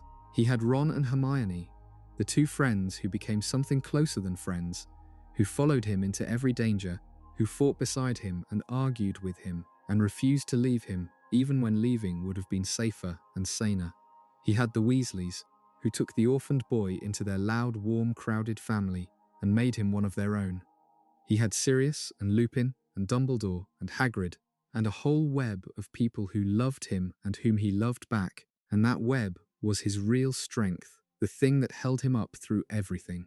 The Dark Lord built his power by isolating himself, cutting away every tie, trusting no one. The boy who beat him built his strength out of exactly the opposite, out of being held inside a family he had chosen, and that had chosen him. The lonely thing lost to the loved thing. It usually does in the end. And think, before you sleep, about the people in the story who turned, because they are some of the most unexpectedly hopeful figures in all of it. Snape, who had been a Death Eater, who had done terrible things, and who turned, out of love and grief. and spent the rest of his life in deadly secret service to the side he had once fought against. Narcissa Malfoy, who had stood among the Dark Lord's followers for years, and who in the final hour chose her son over her master and lied to Voldemort's face and helped end the war. Draco, the frightened boy raised on the poison, who could not in the end bring himself to kill, who lowered his wand on the tower. Even Dudley, the cousin who had bullied Harry all through his unhappy childhood, who at the very end, in his clumsy, ordinary way, managed to say that he did not think Harry was a waste of space. A small grudging decency from the least likely person, a sign that even the people the story had written off were capable of turning toward the light. What those turnings say is gentle and important. People are not fixed. The poison can be unlearned. The follower can become the resistor. The coward can find a flicker of courage. The cruel child can grow into something kinder. The person raised on hatred can choose, in the deciding moment, not to pass it on. The wars were full of people who turned, late and imperfectly and at great cost, and every one of them mattered. Every one of them helped tip the long balance toward the light. It is one of the most hopeful things the whole dark story has to offer, that almost no one in it was beyond the reach of change, that the line between the dark side and the light ran not between fixed camps of good and evil people, but right down the middle of nearly every human heart, and that people could and did cross it in the direction of the light when it counted most. The last thing worth saying, before the telling fades out altogether, is how thoroughly ordinary life reclaimed the survivors, and how good that ordinariness turned out to be. The people who had fought the war went on to live the rest of their lives, and the rest of their lives were mostly quiet and unremarkable, which was exactly the point. They had jobs and homes and children. They had birthdays and holidays and slow Sunday mornings. They had small worries about ordinary things, leaking roofs, and difficult relatives and children doing poorly at school. The comfortable small troubles of people who no longer had any large ones. They grew older. Their hair went grey. They watched their children grow up and go off to school and come home again. They gathered for weddings and for the occasional funeral, the natural kind now, old age, rather than dark magic. They told the old war stories less and less as the years went on. Not because they forgot, but because the present, full of its small good ordinary things, gently crowded the past toward the back of the mind, which is how healing usually works, not by forgetting but by slowly filling the days with enough living that the old darkness has less room in them. There is a deep and quiet contentment available in that picture, and it is a good one to rest in. The heroes of the great story did not ride off into legend. They went home and made dinner and raised their kids and grew old in a peaceful world, and that ordinary contentment was the whole reward, the thing the struggle had been for. Not glory, not power, just the chance to live a small good life in a safe world, to grow old beside the people you love, to send your children off into a morning with no shadow on it. The Wizarding World's long nightmare ended in the most ordinary possible way, in the resumption of ordinary life, and there is nothing in the whole story more reassuring than that after all the darkness, the people who survived it got to be at last simply and contentedly happy. There is a part of the wars that went almost entirely unseen, and it is worth a quiet moment because it ran alongside everything else the whole time, hidden in plain sight. The Muggle world, the ordinary non-magical people, going about their lives, never knowing that a war was being fought in the shadows of their own, a war that sometimes reached out and touched them with consequences they could never understand. The Wizarding World had hidden itself from the Muggles for centuries, bound by the great law of secrecy, and even at the height of the wars that secrecy mostly held. But the Dark Lord and his followers cared nothing for it, and Muggles died in both wars, killed for sport, killed to terrorize, killed in attacks that the Muggle authorities wrote off as gas explosions and freak accidents and unexplained tragedies. A bridge collapsed in the Second War, killing many ordinary people, and the Muggle world mourned it as a disaster of engineering, never knowing it had been the work of a dark wizard. Strange weather, sudden unexplained despair, settling over whole towns as the Dementors bred and spread, killings dressed up as accidents. The Muggles felt the edges of the war without ever seeing its shape, a darkness pressing in on their world, from a direction they did not know existed. At the very top, a thin thread connected the two worlds. The Muggle Prime Minister, whoever held the office, was discreetly informed of the existence of the magical world, Anne, told just enough to understand that there was another government hidden alongside his own. And in the dark years, the Minister for Magic came to him with grim news, warned him that a dangerous force had returned, Anne, that the unexplained tragedies were connected, that there was nothing the Muggle government could do, but that it ought to know. It is a strange small image, the leader of the ordinary world sitting in his office hearing that a wizard war was spilling over into his cities, and that he was powerless to stop it, sworn to secrecy, left to carry the knowledge alone. The two worlds, side by side, one of them at war, and the other barely aware of it, the casualties of the hidden conflict buried among the ordinary dead, unmarked and unexplained. When the wars ended, the secrecy held, and the Muggle world never learned how close the darkness had come, or how many of its unexplained tragedies had been the work of wizards. The magical world cleaned up after itself, repaired what it could, modified the memories that needed modifying, and slipped back into its centuries-old hiding. The ordinary people went on with their lives, never knowing they had been protected, never knowing they had been endangered, never knowing that a war had been fought and won in the shadows of their own quiet streets. Anne. There is something both lonely and tender in that, in a victory that its greatest beneficiaries would never even know to be grateful for, a war fought partly to protect people who would never learn it had happened. The wars pulled in more than people too, and the creatures caught up in them are worth remembering before we let the story go. The Dark Lord gathered to himself the feared and the outcast of the magical world, the beings that wizarding society had long pushed to its edges and turned their grievances toward his own ends. Giants, huge and dangerous and driven nearly to extinction by centuries of wizard hostility, were courted by both sides and mostly drawn to the Dark Lord, who promised them the freedom to be as fearsome as their nature. Werewolves, men and women cursed to turn each month into something they could not control, shunned and unemployable and bitter, were gathered by a savage one of their own who served the Dark Lord, though others, like the gentle Lupin, fought on the other side and showed what a werewolf could be when met with kindness rather than fear.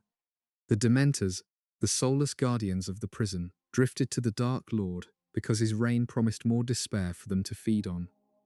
The reanimated dead, the Inferi, were bent to his will by dark magic. Even a great snake stayed always at his side, more than an animal, bound up with his own torn soul. What that gathering of creatures shows is something the wizarding world was slow to learn, that the beings it had spent centuries fearing and mistreating became, when a Dark Lord came calling, a ready army of the resentful. The giants had been hunted. The werewolves had been shunned. The Dementors had been used as instruments of punishment, and when someone finally offered them a place and a purpose, even a terrible one, many of them took it, because the world that should have made them allies had made them outcasts instead. The peace that followed the wars had to reckon with that, slowly, the long work of building a magical world that did not create its own enemies by its own cruelty, that met the feared and the different with something other than fear. It was one more thread of the same lesson that ran through everything, that the cruelties a society allows have a way of coming back to find it, and that the only lasting safety is in being simply less cruel. And now we let it all go, gently, the whole long story, and turn the last of the night over to rest.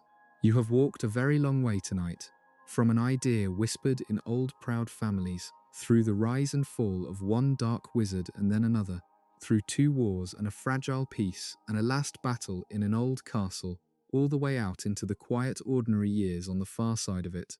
It was a heavy road, and you carried it well, and now you can set the whole of it down.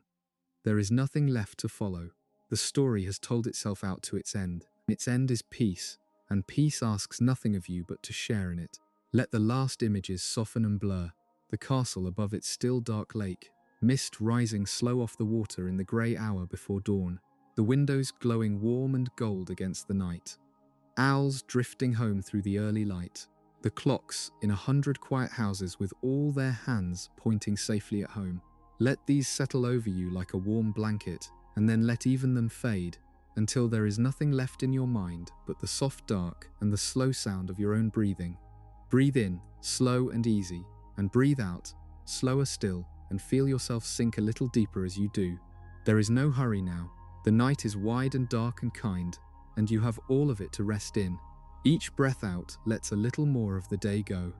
Each breath out carries you a little further down, a little heavier, a little warmer, a little closer to sleep. Feel the weight of your body settling into the bed beneath you, held and supported, nothing for your muscles to do anymore. Every part of you growing soft and slow and still, your feet heavy and warm, your legs sinking your hands, uncurling, your shoulders dropping at last from wherever they have been holding all day, the small muscles of your face going soft, your breathing slow and deep and even carrying you down. The wars are over. They were over long ago. The Dark Lord is gone. The brave dead are at rest. The world they left behind is safe and quiet, and held in a long peace that has never broken. The castle sleeps above its lake. The hidden world sleeps in its 1,000 warm houses. And you sleep too now, here, in your own warm dark, safe and held and heavy, drifting down into a deep and easy rest, with the soft old story fading behind you into the quiet. If you are still here, still floating just above sleep, let me walk you slowly through the sleeping castle one last time, room by quiet room, and let the slow walk be the thing that carries you the rest of the way under. We begin in a common room, deep in one of the towers, long after midnight. The fire has burned down to embers, a soft red glow in the grate, and the armchairs sit empty and waiting in the warm dark. The students are all upstairs in their beds, and the room is still, the kind of still that only happens in the smallest hours, the cushions holding the shape of the people who sat in them earlier. A forgotten book left open on a table. The embers ticking softly as they settle. Nothing stirs. The warmth of the dead fire lingers in the air. It is the most peaceful room in the world at this hour, and we leave it slowly and step out into the corridor. The staircases are at rest. By day they swing and shift and carry people up and down, but in the deep of the night they have gone still, settled into place. The moonlight falling through the high windows and lying in pale squares across the worn stone steps. We move down them slowly, in no hurry at all, our footsteps soft, the castle breathing its slow old sleep all around us. The portraits doze in their frames along the walls, their painted occupants gone to sleep in their painted beds, a soft snore here and there from a slumbering knight or a dozing old headmaster. The suits of armour stand silent at their posts. The whole castle is sunk in the same deep rest, and we drift down through it like a slow, quiet thought. We pass the great hall, its doors open on the vast dark space within, the long tables cleared and empty, the enchanted ceiling overhead showing the real night sky, the deep blue-black, and the scatter of cold stars, and the thin moon hanging over the mountains. The hall that held a battle once is only a quiet, empty room now, vast and peaceful, the starlight falling through its painted sky onto the smooth stone floor. We stand in the doorway for a moment and feel the deep calm of it, and then we move on, up a quiet stair, toward a window that looks out over the grounds. And there we stop and look out, and let the looking be the last thing. The grounds lie silver under the moon, the grass pale, the lake a sheet of still dark water far below, the forest a black mass at its edge. The mist is beginning to gather over the water the way it does in the smallest hours. Somewhere out there an owl crosses the moon on slow soft wings and is gone. The mountains stand dark against the faintly paling sky. Everything is still. Everything is safe. The castle sleeps behind us, and the grounds sleep below us, and the whole hidden world sleeps on into the last of the night, and there is nothing left to do, nothing left to follow, nothing left but to rest. Stay here at the window as long as you like, in the silver quiet, with the sleeping castle at your back, and the misted grounds below, and the slow night turning gently toward a dawn that is still, hours away. There is no need to move, there is no need to think. The long story is finished and told, and safely behind you, and the night ahead is nothing but rest. Let the last of your thoughts go quiet now. If the names and the events of the wars are still drifting somewhere in your mind, let them keep drifting, away and away, growing fainter, until they are only a soft blur far off and then nothing at all. You do not have to hold any of it.